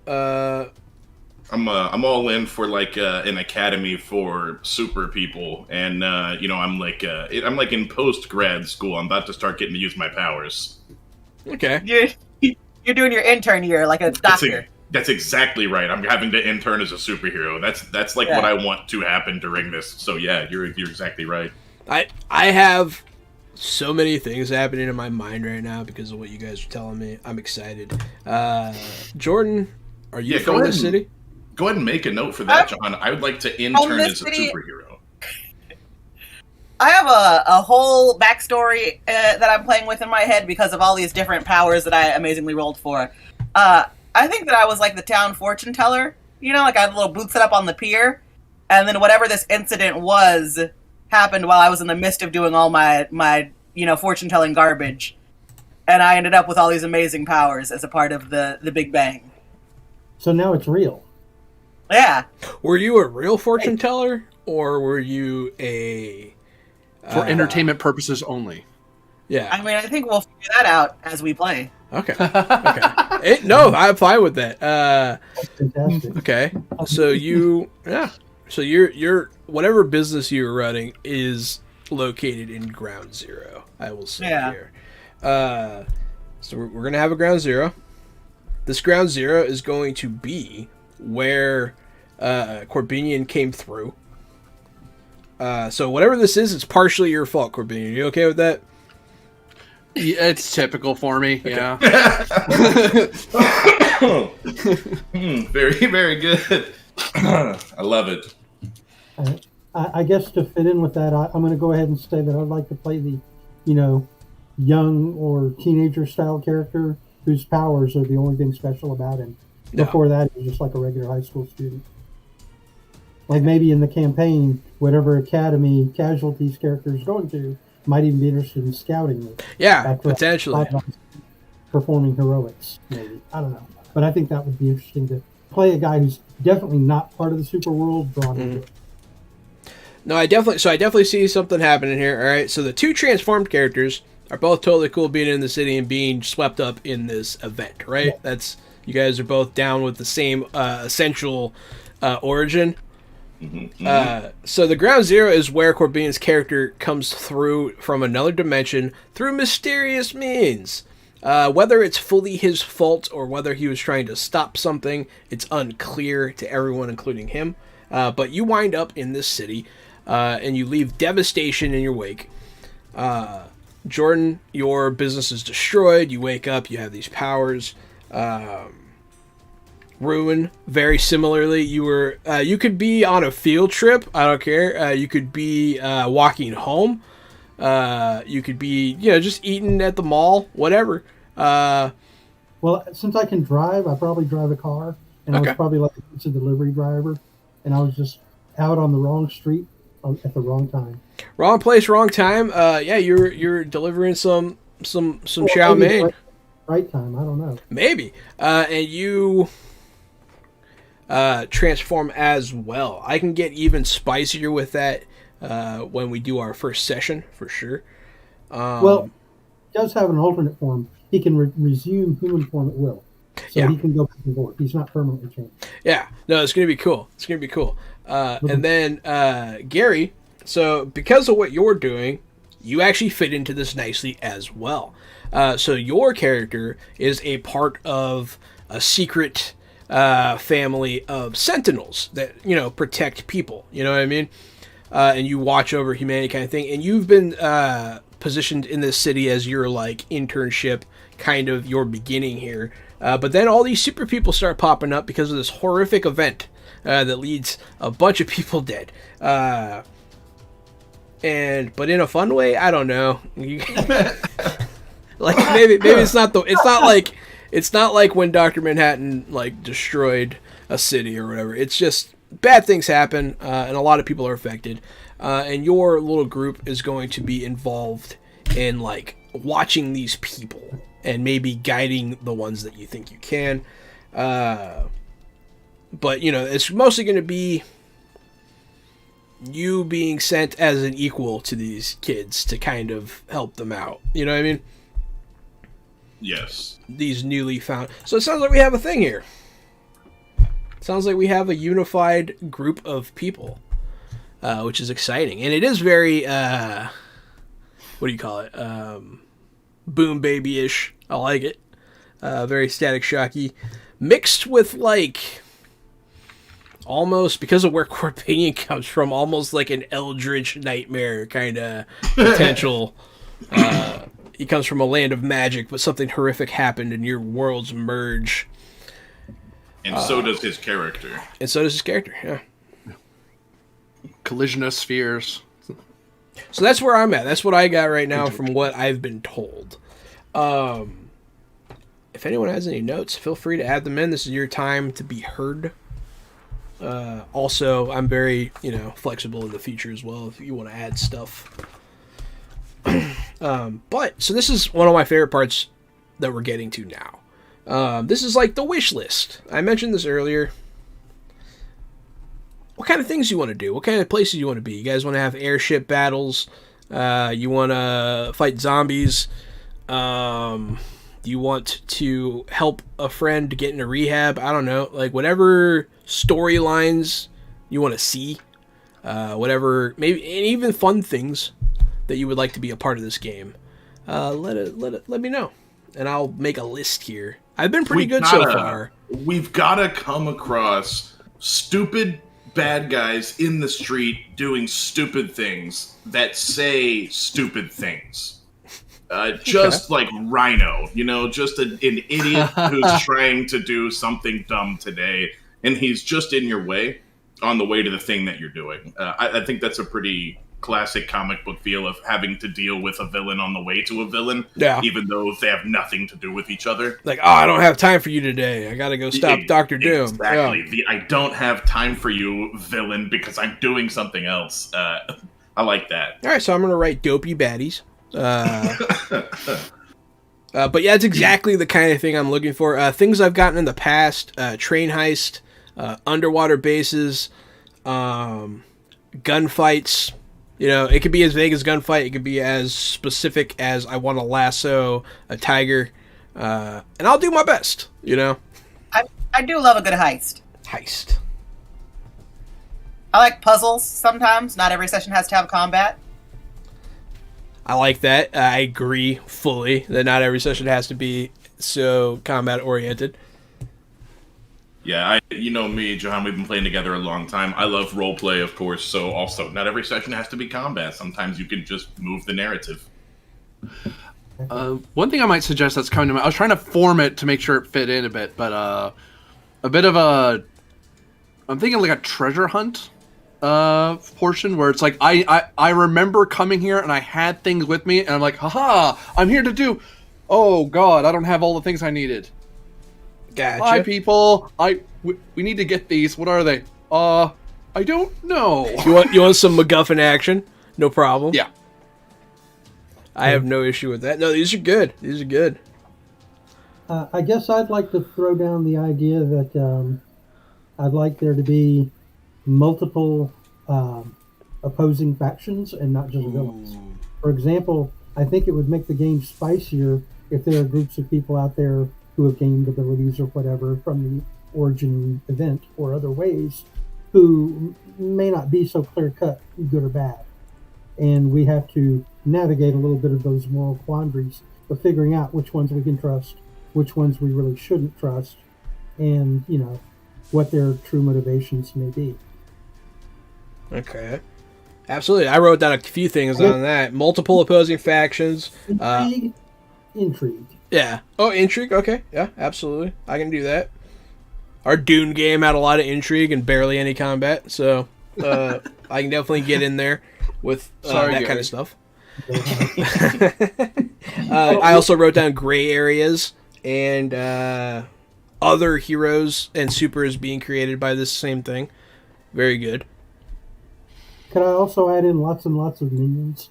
Lots of minions, yeah. Ooh, popcorn. Popcorn is important. You want to feel like a superhero sometimes and pop some people. When we have a fight, there should be a lot of weak dudes that we can just plow through, because that's fun. It can be fun. You mean red shirt minions, right? And not like yellow overall wearing minions. Right. Bottom. Yeah. I can do both. I'm a multifaceted individual. Add anything. I can make rated R minions if you like. I feel like that would actually be kind of horrific. They'll just cuss a lot. They're all just killing each other like. I was afraid you were going to say like BDSM gear. Oh, there you go. Yeah, we can do some BDSM minions. And then imagine being tortured by a minion. It's banana. Bottom smack. Slap in the butt. All right. Oh no, I'm losing connection with my camera. Oh no. So we got this is a good amount of stuff. If you guys think of anything else, I will add it. Yeah, I like this. This is a good list. I think, did anyone say a base? I think we're going to need a base. Okay. Oh, yeah. I think it might be good if a base comes up, but I don't think we should start with one. No, we're going to, and then also with that, I think it'd be cool to like build on our base over time. Yes. Yeah. Mm-hmm. Cool. I put down base happening / growth. Treehouse it is. Yeah. Tin can phones. Slide down the fire pole. Everybody get in the used sedan. There you go. Yeah. It's cooler. Then Bertra's just like flying over us with her cosmic powers, and we're all just like sitting in a station wagon. All right, Rune, get us there, buddy. Yeah, that's another thing. And down by the river. How many times do I got to tell you? I'm sorry, that's right. It's not a station wagon by the river. That's another thing we could do. We could talk more about, more specific about your powers. There are subsections to this. So if you have any questions about your powers that you want to know specifically about, We can do that. Cosmic Power is right here. Cosmic Power types into the primal forces of the universe. Choose one power effect you can duplicate. Additionally, additional power effects are available as extras. Essentially, virtually any power is a potential cosmic power extra. And it's important, and it's at its most basic, cosmic power is often like an energy control power. But so essentially, you could be like, hey, my cosmic power allows me to do blasts of energy. You can essentially pick another power that your cosmic power lets you do, more or less. Which I know is very vague, but it gives you some cool leeway. I do believe you also have density. Density allows you to increase your body's density at will. Your strength equals your density level or your normal strength plus 1, whichever is greater. And you gain damage resistance equal to your density level. As a limit, your coordination equals the lower of your normal level or 10 minus your active density level. So that's a lot of math for you to do there. It's not that bad, but yeah. Like a 6th grade science question. Like somebody should have taught me this a long time ago. What is density? Right? Yeah. I could increase my body's something. I don't know what that is. Yeah, so pretty much you, without gaining size, just get heavier. Heavier? Yeah. Okay. It's like getting strong. Yeah. You're essentially going from being made out of skin to being made out of metal, but you're still made out of skin, essentially. Yeah, Rune's example is great, like vision. You know, you can phase right through things, and then you can do the exact opposite. It even says you can gain phasing as an extra by decreasing your density to the point of intangibility. So that's one of the... There are extras in this where you can add to your powers and kind of change your powers. So I read that the extras, for every extra you want to add, you can get rid of one of your rolled powers. Ooh. I just saw somebody wrote abandoned subway. I gotta write that down. Like the restaurant? No. Maybe. We get pizza delivered. Evil villain called Spray Cheese. Power to shoot cheese from his body. That's really gross. I love it. That is disgusting. That's exactly the kind of villain I want to run across when we're coming down the street, and he's like holding up a hot dog stand, and we're like, Spray Cheese, we don't have time for you again. Like, aren't you on parole? Stop acting up, man. And apparently he yells, "The world is my saltine!" Of course he does. That's a cheesy line, man. a cheesy line. Boo. Oh, there's going to be a lot of this happening. Oh, If I ever came to throw the one right of those place. dopey bad guys you guys were talking about earlier, I might ask for audience participation. But yes, that's density. Let's see. Duplication. You can produce duplicates of you up to your power level in number. So one duplicate with duplication 1, blah, and so forth. Yeah, that's pretty cool. Elemental control is a good one as well. Elemental control commands a particular element. So if you have this ability, you're going to choose air, earth, fire, plant, water, or weather. You can move and influence that element like telekinesis at your power level, so you're going to see telekinesis for more on that. And develop various extras, including blasts of your element and specific effects like flight for air control or fiery aura for fire control. Yeah, stuff like that.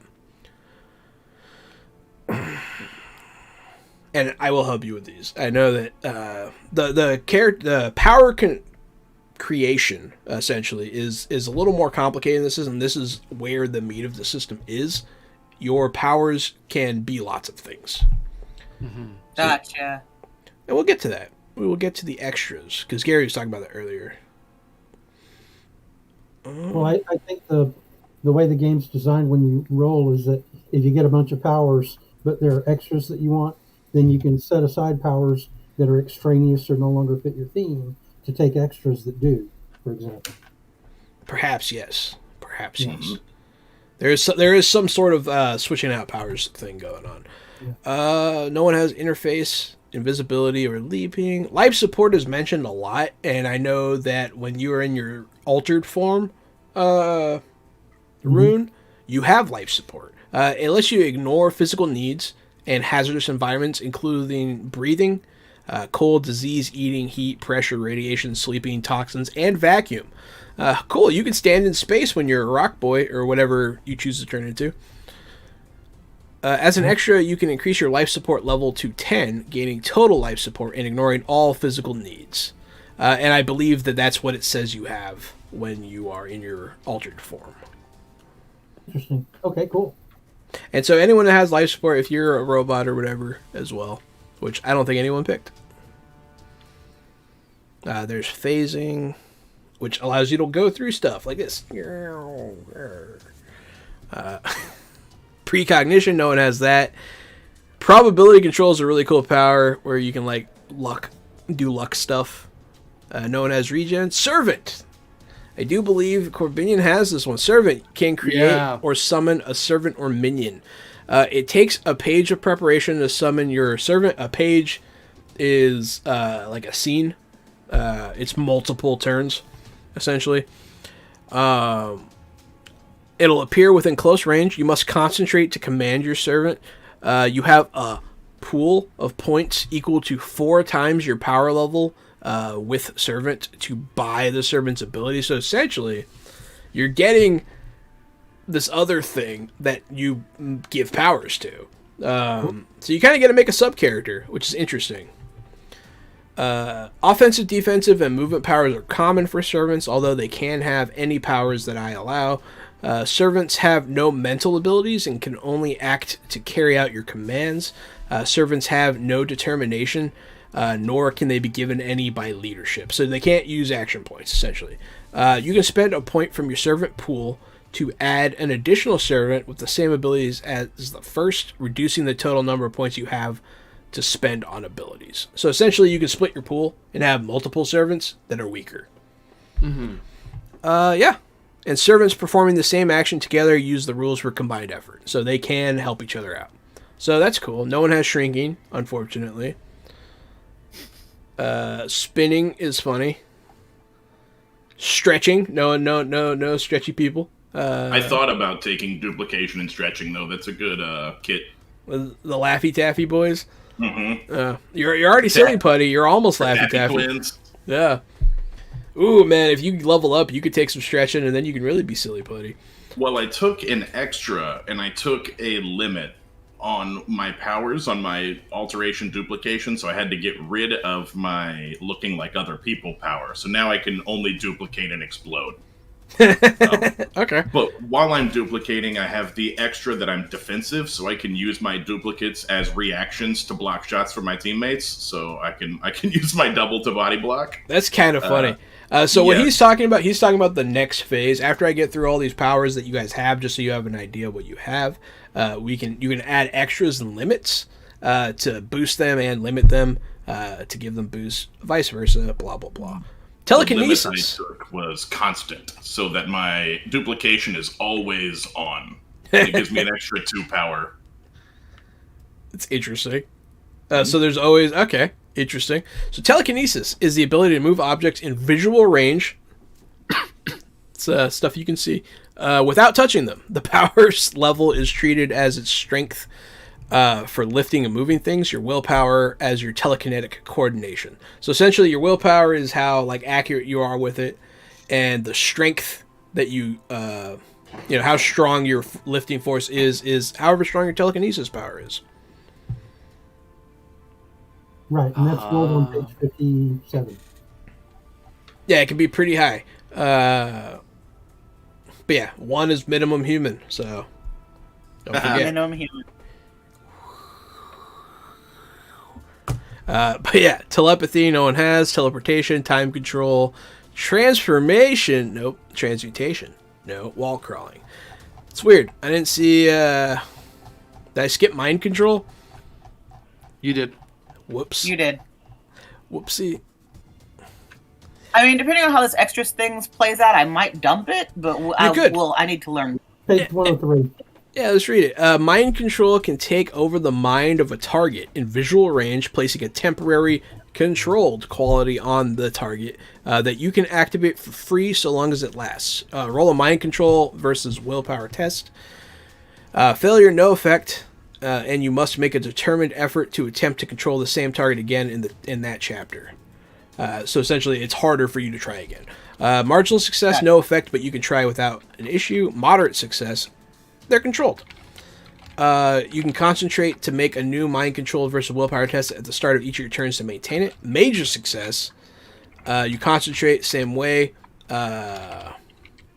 after a level of duration. So whatever your mind control is on a major success, that's how many turns you have before you actually have to maintain it. And then massive success, you get it for the entire chapter. You just have to concentrate on it, and they're your bitch. Wow. One of the target's other qualities may be activated to recover, at which point you must roll a new mind control check. So some people can shake stuff off, but, you know. And then merge. As an extra, your body disappears and merges with the subject of your mind control.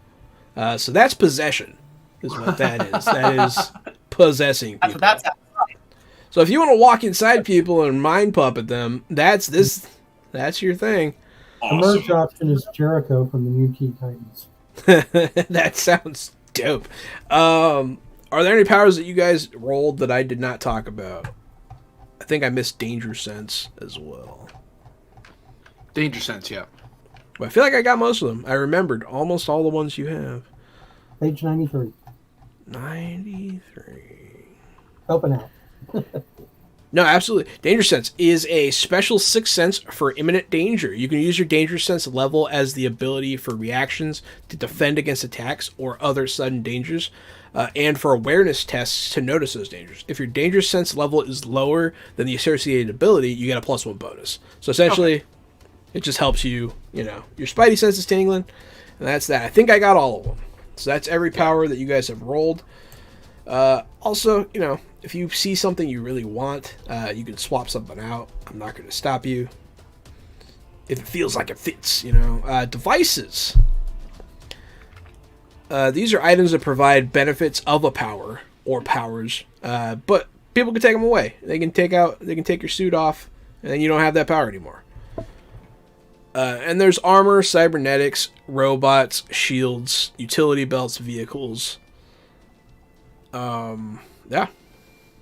There are rules for all those things. Weapons, bashing, slashing, blasting, shooting, and heavy.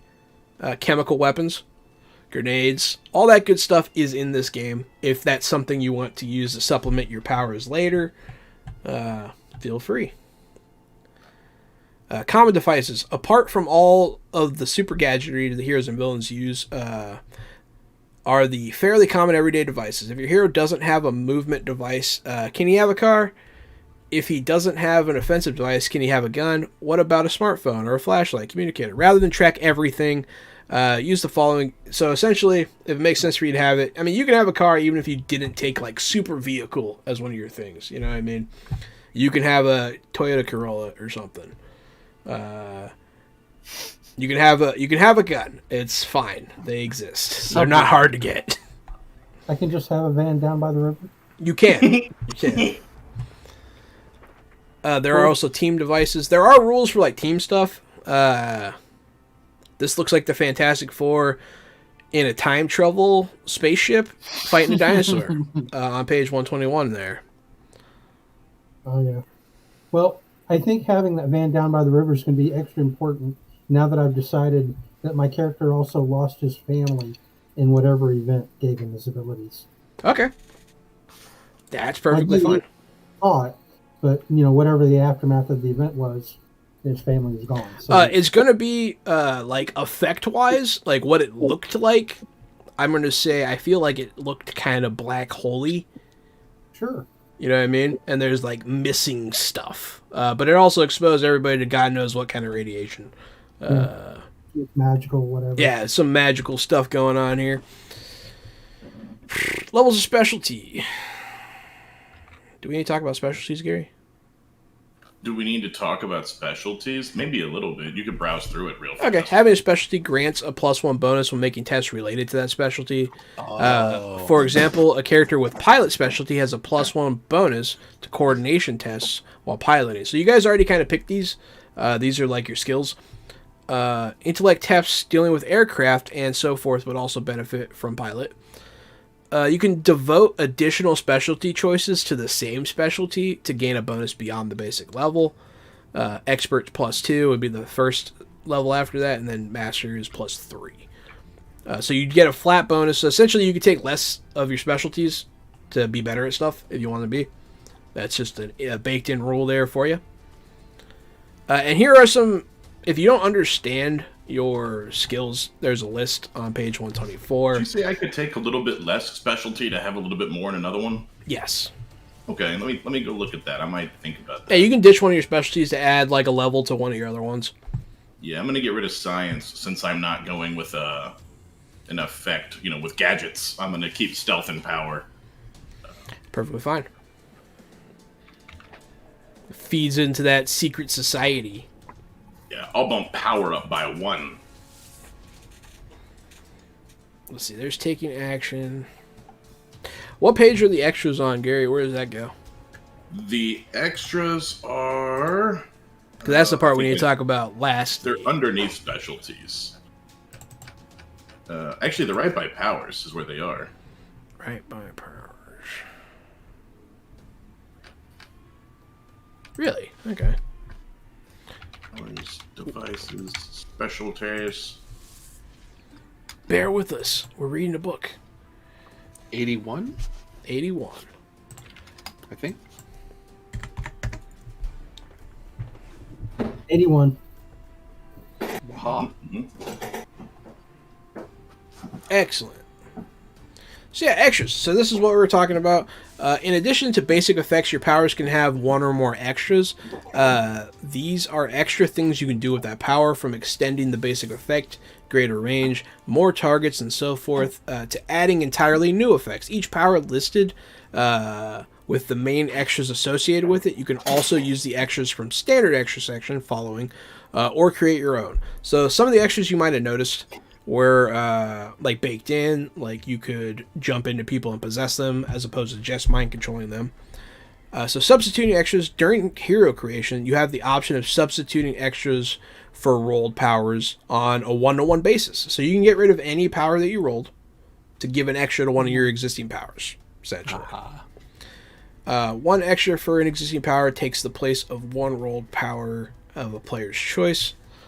Yeah. So that's how that works, and I'll help you understand that more. Each power that I listed earlier mentioned an extra, which you are free to take, but there's also these standard ones that you can add to pretty much anything. Extras as stunts, I don't know what that means, but we'll find out. In addition to adding extras during hero creation and improvement, you can temporarily use an extra as a stunt. This makes all of the standard extras listed in the following section into potential stunts. So essentially, you can attempt to alter your power on the fly with these standard extras that we'll play around with during gameplay. That's on page 82. The standard extras are a new twist to the quick. It's funny. Affect others. You can affect other people with the power, not just yourself. If you can only affect others, see the others only limit, which is limits are coming up. So that's what Gary was talking about earlier. He could essentially duplicate other people if he did that one, which is pretty cool. And I did, and that means I can duplicate other people and then blow them up. Which is kind of horrifying.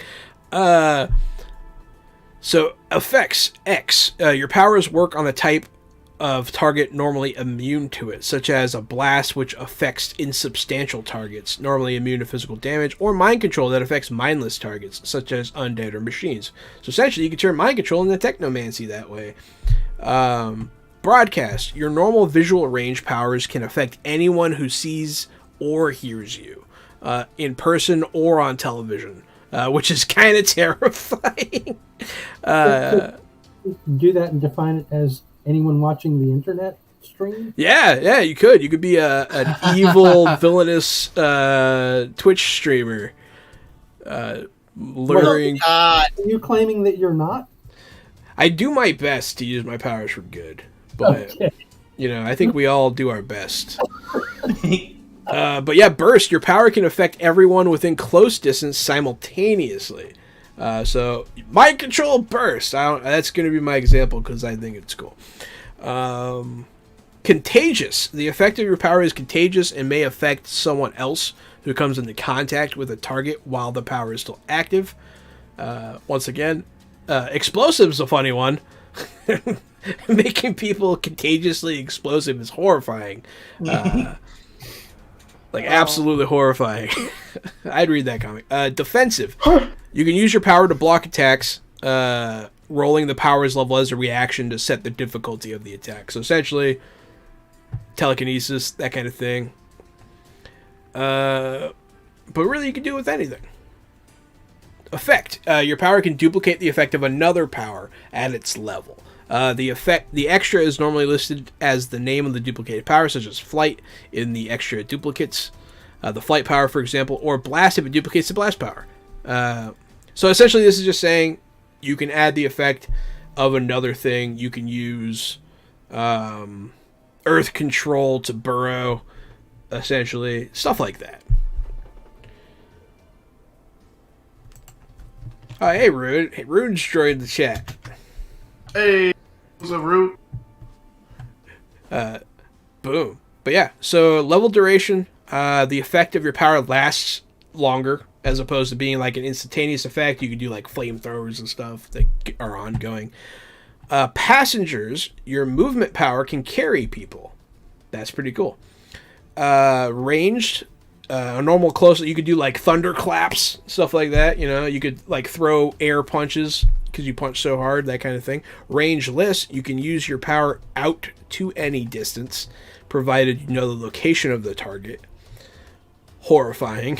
Yeah, that with cosmic powers is just dirty. Oh, that with explosion power is the bad guy from Super Crooks. Mm-hmm. He can just make people's heads explode. That's pretty horrifying. Sorry about the nightmares I gave you, Avenging Penguin. Apparently I run horror too well sometimes. Secondary effect, your power has an additional effect when used equivalent to that of another power. For example, your strike power might be a carrier for an affliction. So you can have poison punches. You can only use the secondary effect in conjunction with the first power. Secondary effect of the same power adds +1 to the higher power level. We'll cross that road if we get to it. That's like that. Some of these rules are like to prevent, min-maxing, that kind of thing. And then slow recovery. Targets of your power take 10 times longer to recover than usual. That's quite the poison punch you have. So those are all the standard ones. You can add pretty much any one of those on a one-to-one basis by losing a power to gain a... I forgot what they're called already. Extra. Yeah. And then the other thing, I don't think... so after we got the origins down, I don't think we actually talked about what you get out of it. Origin. So we got 2 transforms here. So one of your abilities of your choice, attribute, or a power is increased by 2 to a maximum of 10. So just keep that in mind. You can add a +2 to either one of your physical, mental attributes, or to one of your powers to make it a stronger power. Birthright. What do you get, Gary? I don't know. 2 to power, I think. Nope. The character gains your choice of 1 additional power, which is innate. It's something that you can do naturally, and is not a device. Or you can get +2 to a rolled power of your choice. You get to choose. I like this. I like that. And then...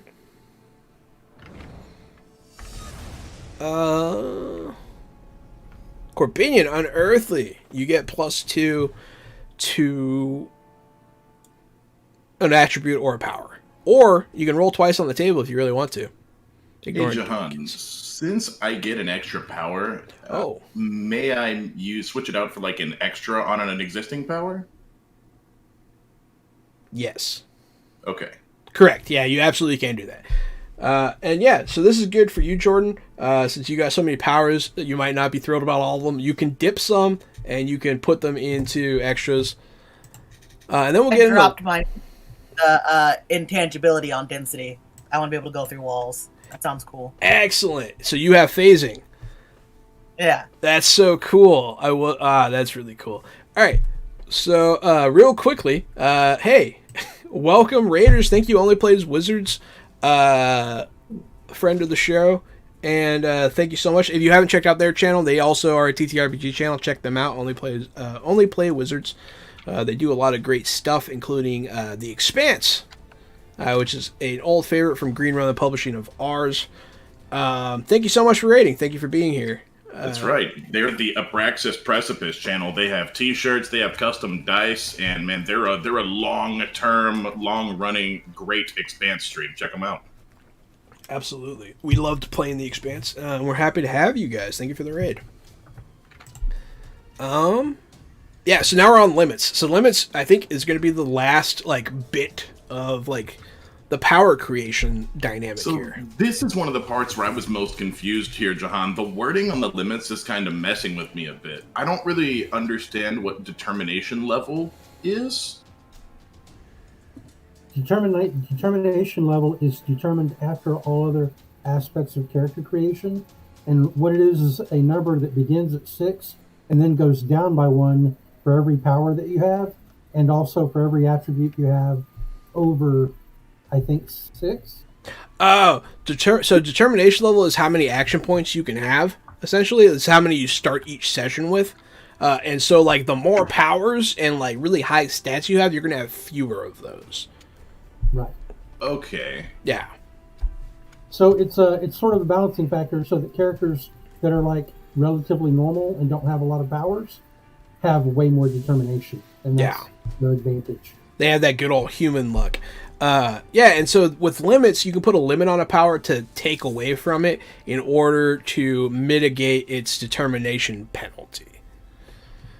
That's one of the things you can do. So as extras expand powers, limits provide a means for narrowing the effect of a power in exchange for greater level, less impact on determination level, or more extras.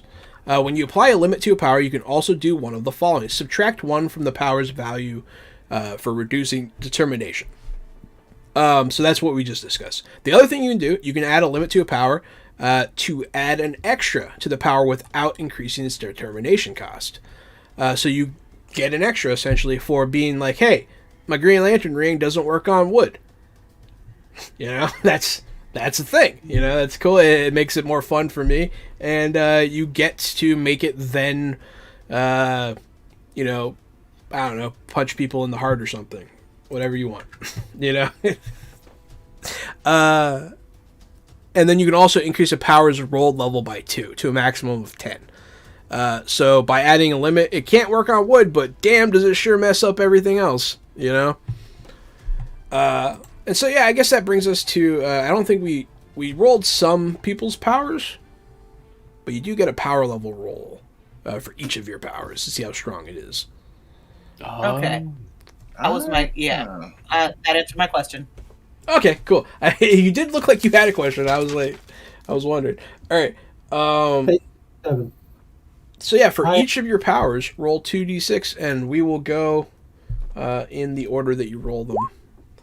I'd just like to go ahead and direct you. If you look up, you'll see that I have a 2d6 roll equaling 11 in there. Mm-hmm. Right, Specialties last chatted line. Yeah, you have a 7 on your altered form, right? Applied to my power that I picked up, the one power that I've got, the transformation. So I'm going to worry about the rest of them later because I haven't figured out what I'm going to do yet.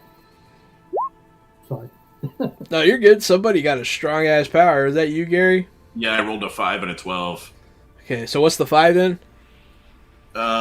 We'll go 5 was. We'll go alphabetic. It's actually in my alteration duplication. Okay. What's the 12? So the power level is actually going to be for the 5 a 4, and for the 12 an 8. 8. All right, and then the other part of that, the power that's an 8, is the alternate form, contagious, extra, explosive. So they explode powerfully. Wow.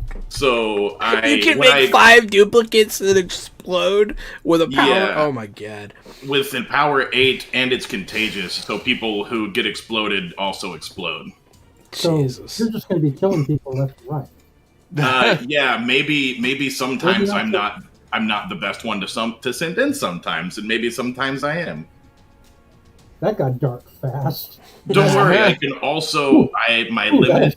Quickly. I have the limit on alteration that it's always going, and I have the extra that I can affect others. So maybe I send you guys in to blow up for me.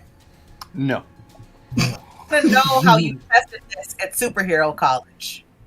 Look, this is why I'm in superhero college, because it's either that or supervillain college. So look, where do you want me? I'm pretty sure you're taking ethics. I have to. Yeah, lots of ethics classes. A mandatory. Oh. That's really funny. But yeah, so old boy, we'll call him Big Boy because he's a atomic bomb waiting to happen. Let's see, Jordan, you got an 8, a 4, a 9, and a 9. So an 8 is gonna be a 5. Okay. 4 is gonna be a 3, and then the 2 9s are gonna be 6s. So all of your powers are at a pretty good level. It's pretty good. I'm not gonna cry about it. Corbinians. 667. 4, 4, and 5. Not bad. No one with like a level 1 power. Interesting. And I do believe, Rune, you rolled both of yours already. Well, I've only got 1 power so far. All right. I haven't selected them or figured them out yet. I'm trying to consider something a little more unusual than just guy who turns into metal. But I haven't put it all together yet. Oh, absolutely. No, yeah, definitely. There's a lot of things you can do with that. It's pretty cool. So yeah, that's what your guys' power levels are. And that brings into context what I was saying earlier. Transformed people can increase an attribute or a power by 2 to a maximum of 10. So you get to choose one of your abilities or powers and raise it by 2. And so now you have those numbers to work with. And then Birthright, we already talked about you. And then Unearthly, yeah, you get +2 as well. But you can also choose to roll twice on the table and ignore duplicates, blah, blah, blah, if you want to. I'll roll twice because that kind of fits my concept. That's like I'm Unearthly. It's like it's not that I'm super powerful. I just have I had weird adventures before this. Yeah. And your power level's been pretty reasonable, so I'm okay with you doing this. It'll keep you in the realm. Yeah. So I need 2d6 twice, I believe. Yes. And Very, very interesting. So 3 is trained. So you have the ability from trained, which means that you gain 2 additional specialties, or you can get, or you can choose trade one of your powers for 2 more specialties. I'll actually drop Servant. Because that one I was having even when I read it, I was like, It could be interesting, yeah, definitely. That one could be kind of complicated. Yeah, so I gain 2 trained, and then because I lose Servant, I get 2 more. You sure you don't want a demon to follow you around? No, I'm okay. good. You brought it with you from the other side. At first, I thought I was like, one power rank 1. Like, that's kind of, I'm not sure what a power level 1 servant's going to be. Power 4 times 8. Like, oh, God. That got a lot complicated and really cool real quick, but no thanks. Fair. No, absolutely. It's a lot. There's a lot going on with that power. And then your other thing is artificial. There's something fake about you. Now, look, just because you don't like my streams doesn't mean you need to insult me. Yeah, that got personal quick. So... this is one where it will affect your character a bit, so if you don't want it, that's okay.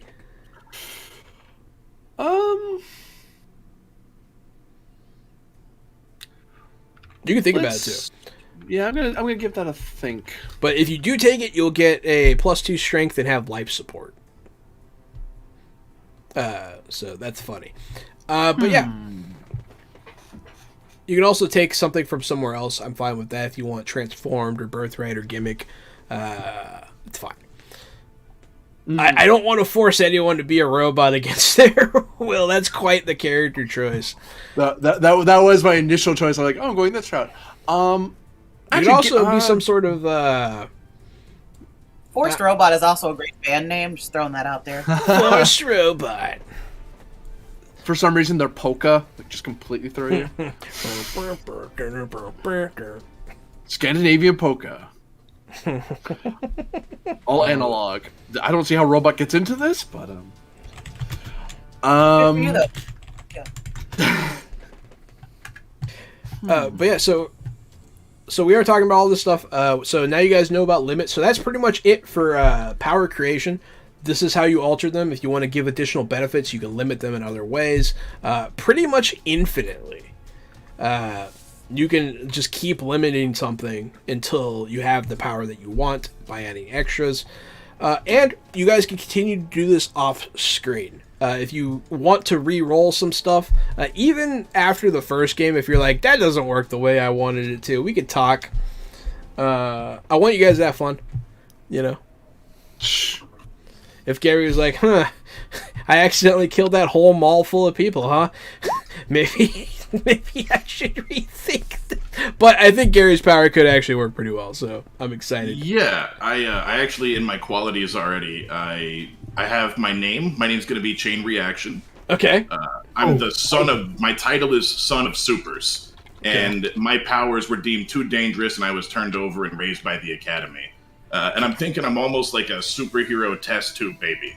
Like, they were trying to make superheroes, and this is the powers they got, and they're like, oh, no. Not that... He's not the Superboy we're looking for. Yeah. Jack. What's that? Oh, I didn't hear what she said. I said kind of like an evil Jack from The Incredibles. Oh, yeah. There you go. I only heard the second Jack. And one Jack doesn't mean anything, but two Jacks. And I know what you're talking about. No, yeah. Evil Jack is really funny. So, yeah, so you guys see one of the characters is already happening. So you guys know the situation. Two of you are coming out of a disaster partially caused by one of you and helped by the final one of you. After the fact to deal with your newfound abilities in this new city, colloquially called the Crossroads.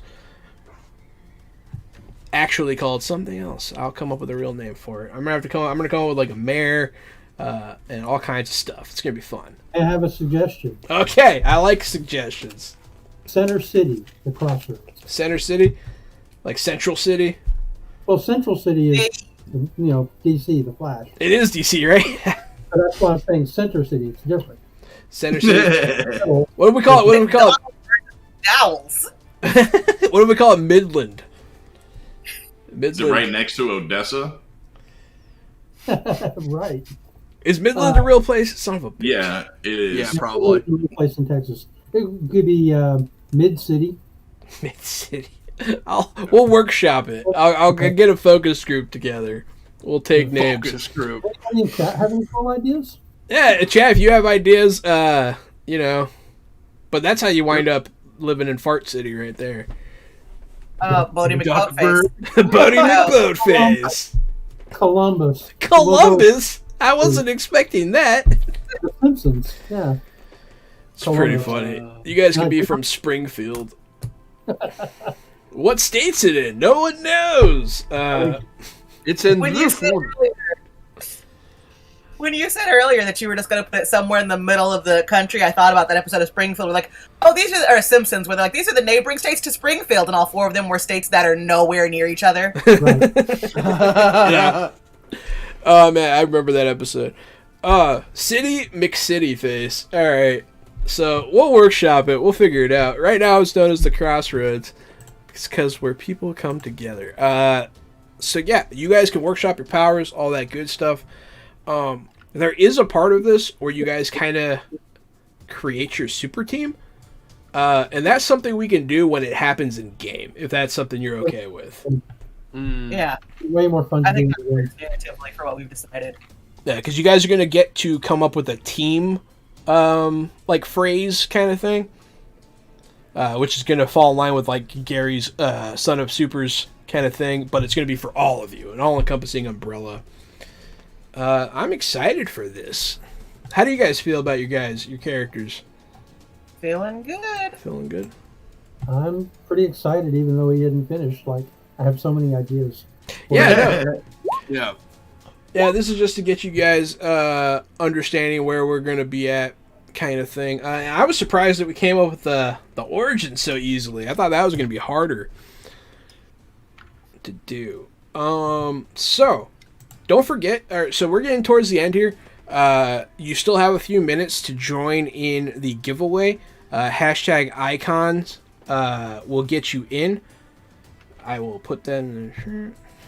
There you go. Yeah, hashtag icon, capital I. I don't know if it actually matters. We'll do that drawing coming up soon. We'll give away our PDF courtesy of Steve Kenson himself. Nice. Yeah, he was sharing all of this stuff. He's very excited for us doing this. Really nice guy. Oh, yeah, he's a great guy. I've corresponded with him a few times. Ooh, there's some people. Hey, what's up, Milestone Play? How's it going? That's our friend Joshua, who will be running a one-shot on a Friday coming up towards the end of the month on our channel. So, anyone have any questions? None from me. I believe we talked earlier about completing our session 0 basics by also going over things that we did not want to see. Yes, that is a good point. Wait to it. Let's talk about that. So, obviously, I talked to some of you before the stream, kind of thing. If there's something that makes you uncomfortable that you don't want to say publicly, let me know privately. But anything that you don't want to see, Gary, you can shoot it off. You have good examples. Yeah, man. I'll gladly start the way. Because of my history, I've seen lots of dead kids and hanging bodies and dead bodies. So I'm not huge on hangings, not huge on suicides, morgues, and if there's a dead body in the scene, that's fine, but I don't need the camera zoomed up on it, and I don't need a whole lot of descriptors. A body's a body, and I'm fine with that. I have sometimes had to tell Gary to take off his headphones because I have things to say every now and again, and that's okay. I do my best, though. I do my absolute best to respect that. It's understandable. I also, I don't need to roleplay romantic relationships. That's not what I roleplay games for.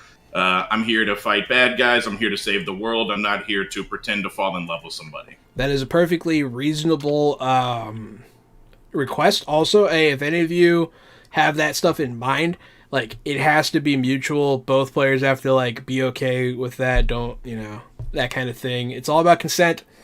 I don't want someone feeling uncomfortable. I've seen it happen, and it's hard to watch sometimes. But yeah, so I'm glad that you brought that one up because I was only going to say I don't have a problem with romanticism in games.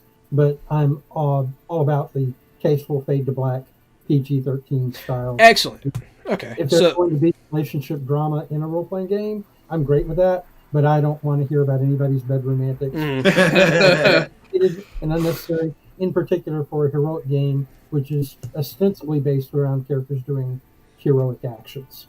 Even if it's not a fight every game, we're going to be involved in helping people, I assume. Yeah, no, that is perfectly understandable, and I can absolutely respect that. So I will let you know if you want to flirt with my NPCs.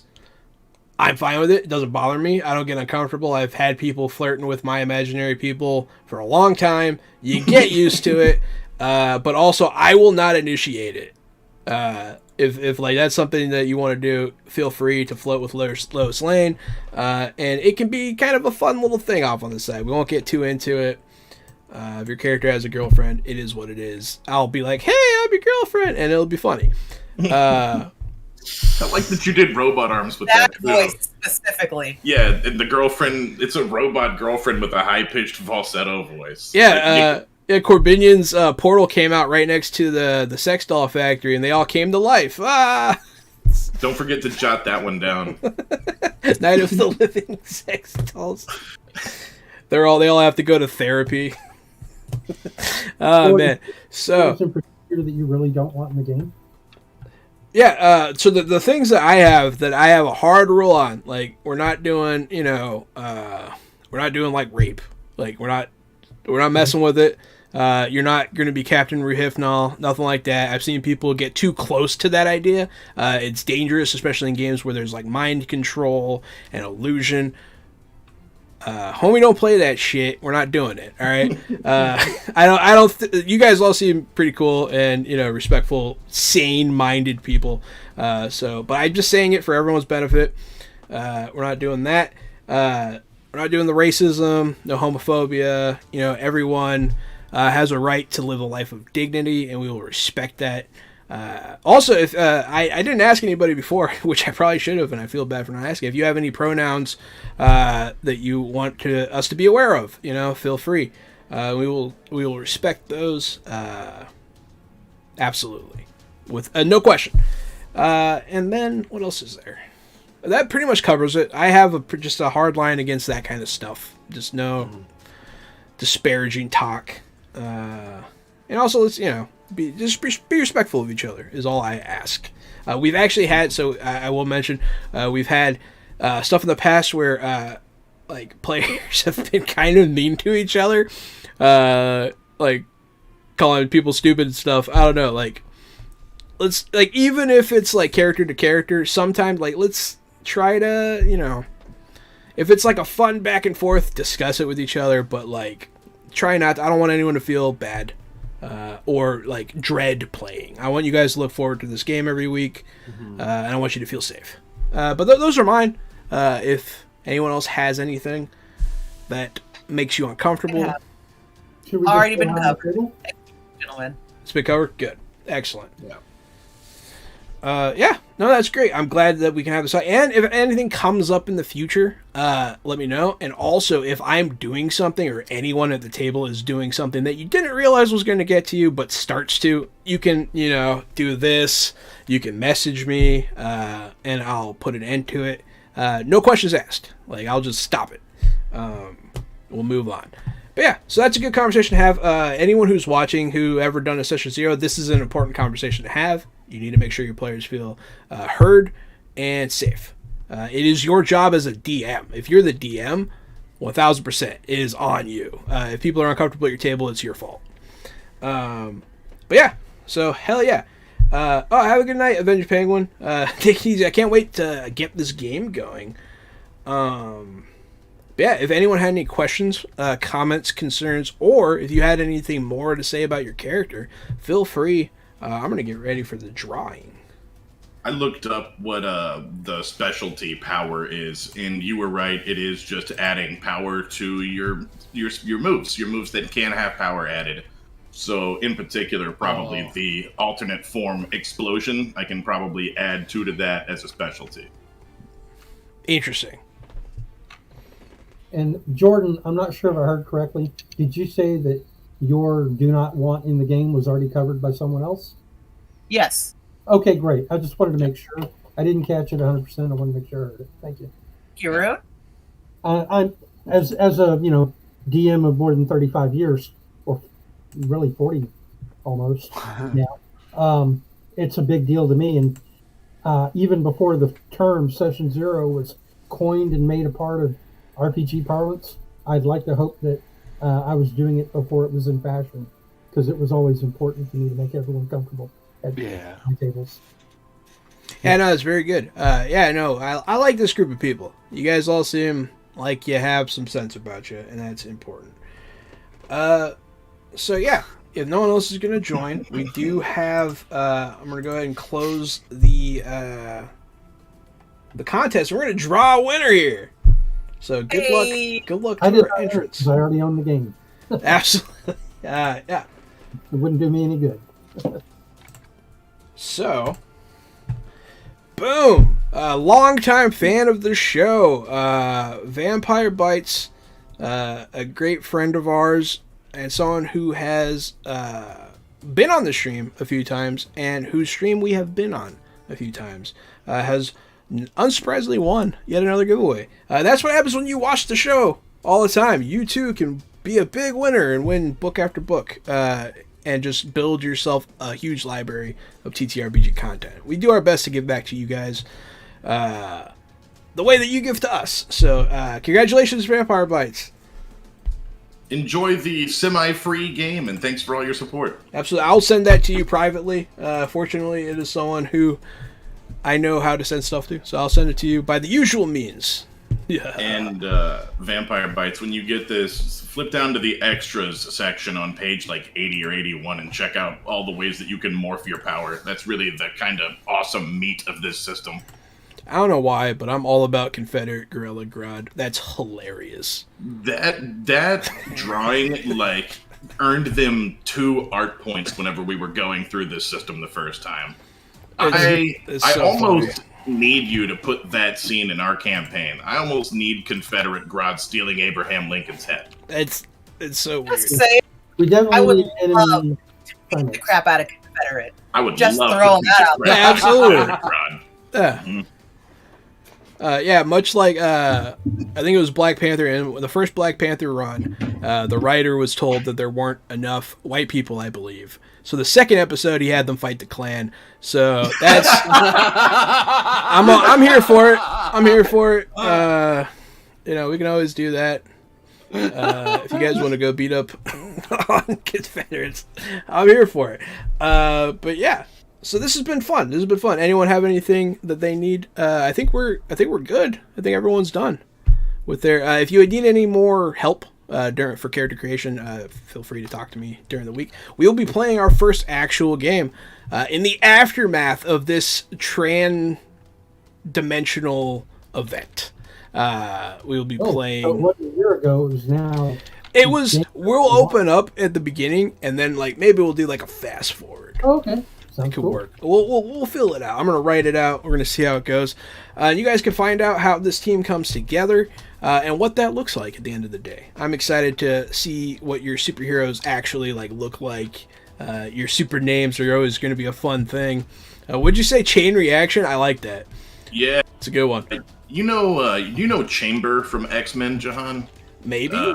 I see a head nodding down there with It's the Rune. guy with the jaw, right? Yeah, he's missing the bottom part of his jaw, and so he has to have a thing, and when he takes it off, it's just chaotic energy fire that's like Cyclops' beam. And I've always liked the idea of being a hero who is too dangerous, and so you can't just solve every situation because you're just too dangerous. And so I'm excited to kind of play that and not just run around exploding everybody, but kind of be stuck by my morals and have to not act. I think will be fun. Hey, having a character with uncontrollable powers is a trope, and it's one that I enjoy greatly. Yeah. I'm also interested to question straight up about the wording of these extras in this limit.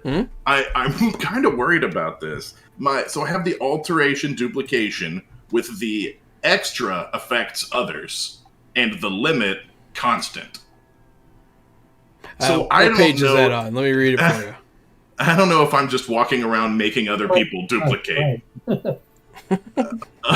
Other people might be just... You'd have to wear a human bomb suit to keep them Mm-hmm. Oh, yeah, you wear a containment suit or something? Mm-hmm. It'd be funny. Oof. They can call you Legion. Like that character in DC Comics, the Human Bomb. He takes off his glove to touch things that then explode.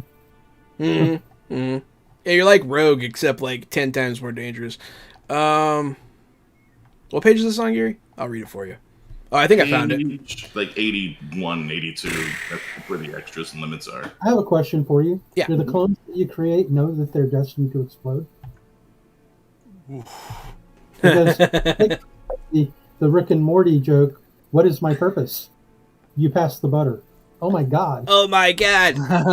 Yeah, that's pretty good. Like clones that you're creating. You're creating clones of other people, and those clones' destiny is to blow up and die. Maybe those... I don't know if those clones have free will or if they're controlled by you guys. It's really not very clear on whether or not those are my clones. I'll look your into it. clones, Have their or own. if or if those are their own clones. Yeah. I'll look into it for sure. What a horrifying the philosophical debate we could have about the sentience of exploding clones and their mortality is epic. What were you saying, Hey, Jordan? Say I wanted some moral quandaries in This them. I are guess here they are. terrible. The implications are horrifying. I knew Gary was going to do something that was going to scare me, but I didn't know how much. So affects others, you can affect other people with the power. Which power has affects others? Which power has affects others Yes. is this one, the duplication. Duplication. And then it also has the flaw on it, the limitation of constant, which I think means that it constantly affects others to be duplicated. But maybe not. Oh, here it is. Okay, constant. I didn't read those. That's funny. So yeah, there are standard limits that you can add on stuff. I didn't realize there was a list. But animals only. That's funny. Blocked by something. Can't touch blue. Burnout. You get tired. Close range. Concentration. Constant. There you go. The power is always active for damaging powers. This means you may damage people and things around you. Other powers may make you appear freakish or just make life difficult for you. What power is constant? The duplication power is constant, but it also works on others. Like it only on others. So my question is, am I just walking around? Are people duplicating, or do I have to do it on purpose? I think you have to do it on purpose, but they don't go away. So Yeah, that's right. They wouldn't go away. So they kind of do have a mortality in a sense, and then they blow up, which is scary. What power blows up? That is my alternate form, explosive form. Okay, And I put explosive on that one as an extra. okay, so that one might only affect clones of yourself. So, yes, maybe. Maybe. But it also says when you duplicate things, they get your power that's not duplicate. It says that in the duplicate Oh, stat Jesus. line. Okay, maybe. Oh, It's so horrifying, but I love it. I'm here for it. I look forward to seeing how that plays out. Anyone else have any horrifying power sets that we should be aware of? I think that you just phase through stuff and shoot energy beams. That's pretty good. I can kind of control the weather. It's like a 2. Okay. So like I might make it drizzle. That's kind of funny.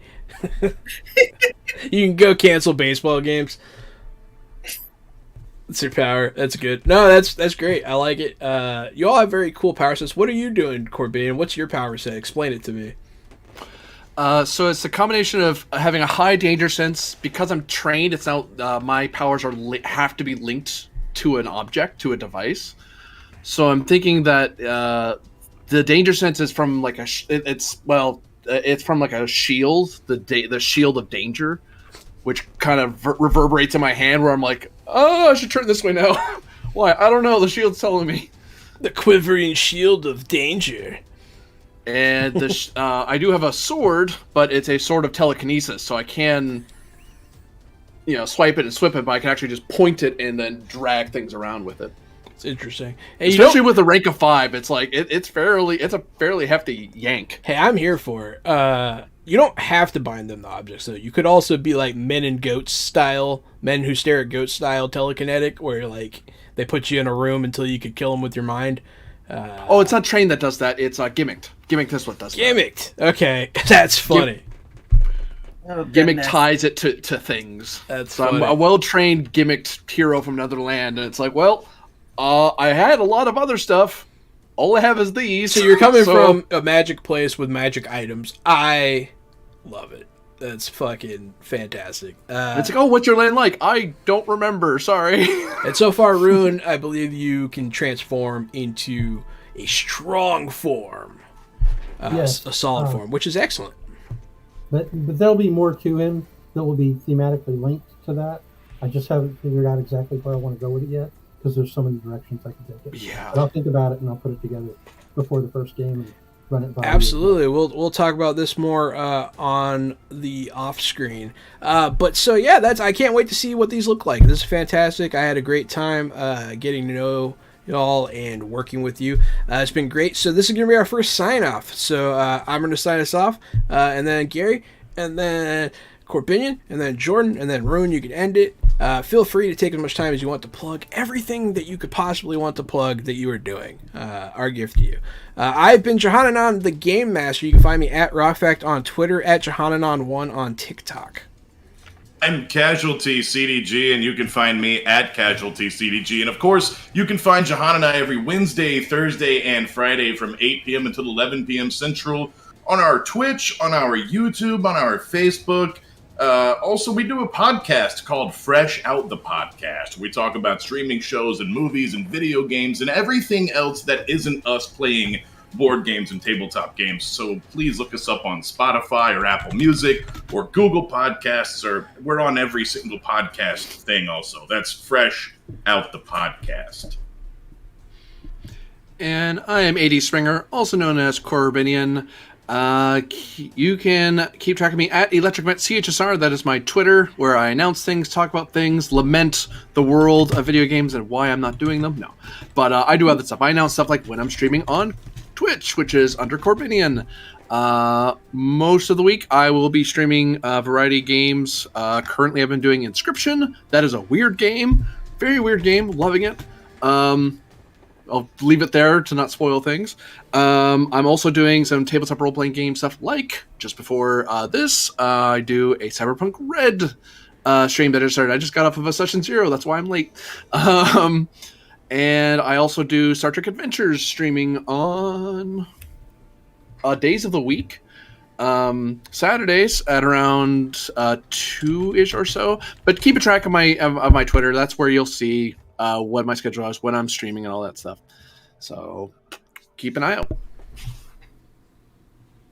Hey, Jordan Lambert. You can find me on Twitter and Instagram and all the different places at Lambertra. I was hanging out in chat, so y'all know how to spell it. On Tuesday nights at 7:30 p.m. PST, I'm over at Q Times with a group of folks playing different ttrpgs. We started out with D&D, then we did Kids on Brooms. Now we're kind of playing Call of Cthulhu, but I kind of don't know how to play Call of Cthulhu, so it's kind of this weird homebrew D&D Call of Cthulhu mashup that we've created. And it's always a great time. Hi, my name is Rune, and I don't really do a lot of streaming. This is my first time to ever even be on a webcam, ever. But I am the leader of a guild, which is for an online MMO game called Champions Online. The name of my guild and the website you can locate us if you're interested is Silver Age Sentinels. And our website would be silverage.engine.com. I know that guild. That's funny. Yes, actually pretty famous within the game because we've been there since the game launched. Yeah, I've seen this Silver Age Sentinels in Champions. And that's hilarious. My online persona name is actually the name of the superhero character that leads the team. So by chance, that's similarity there. But I'm really excited to be in this game, and thank you so much for inviting me. Everyone have a wonderful night. Session 0 went beautifully. I can't wait to start this game. Thank you so much for watching, everybody. It's been great. Thank you for participating. We've been Fresh Out the Box. Have yourself a good night.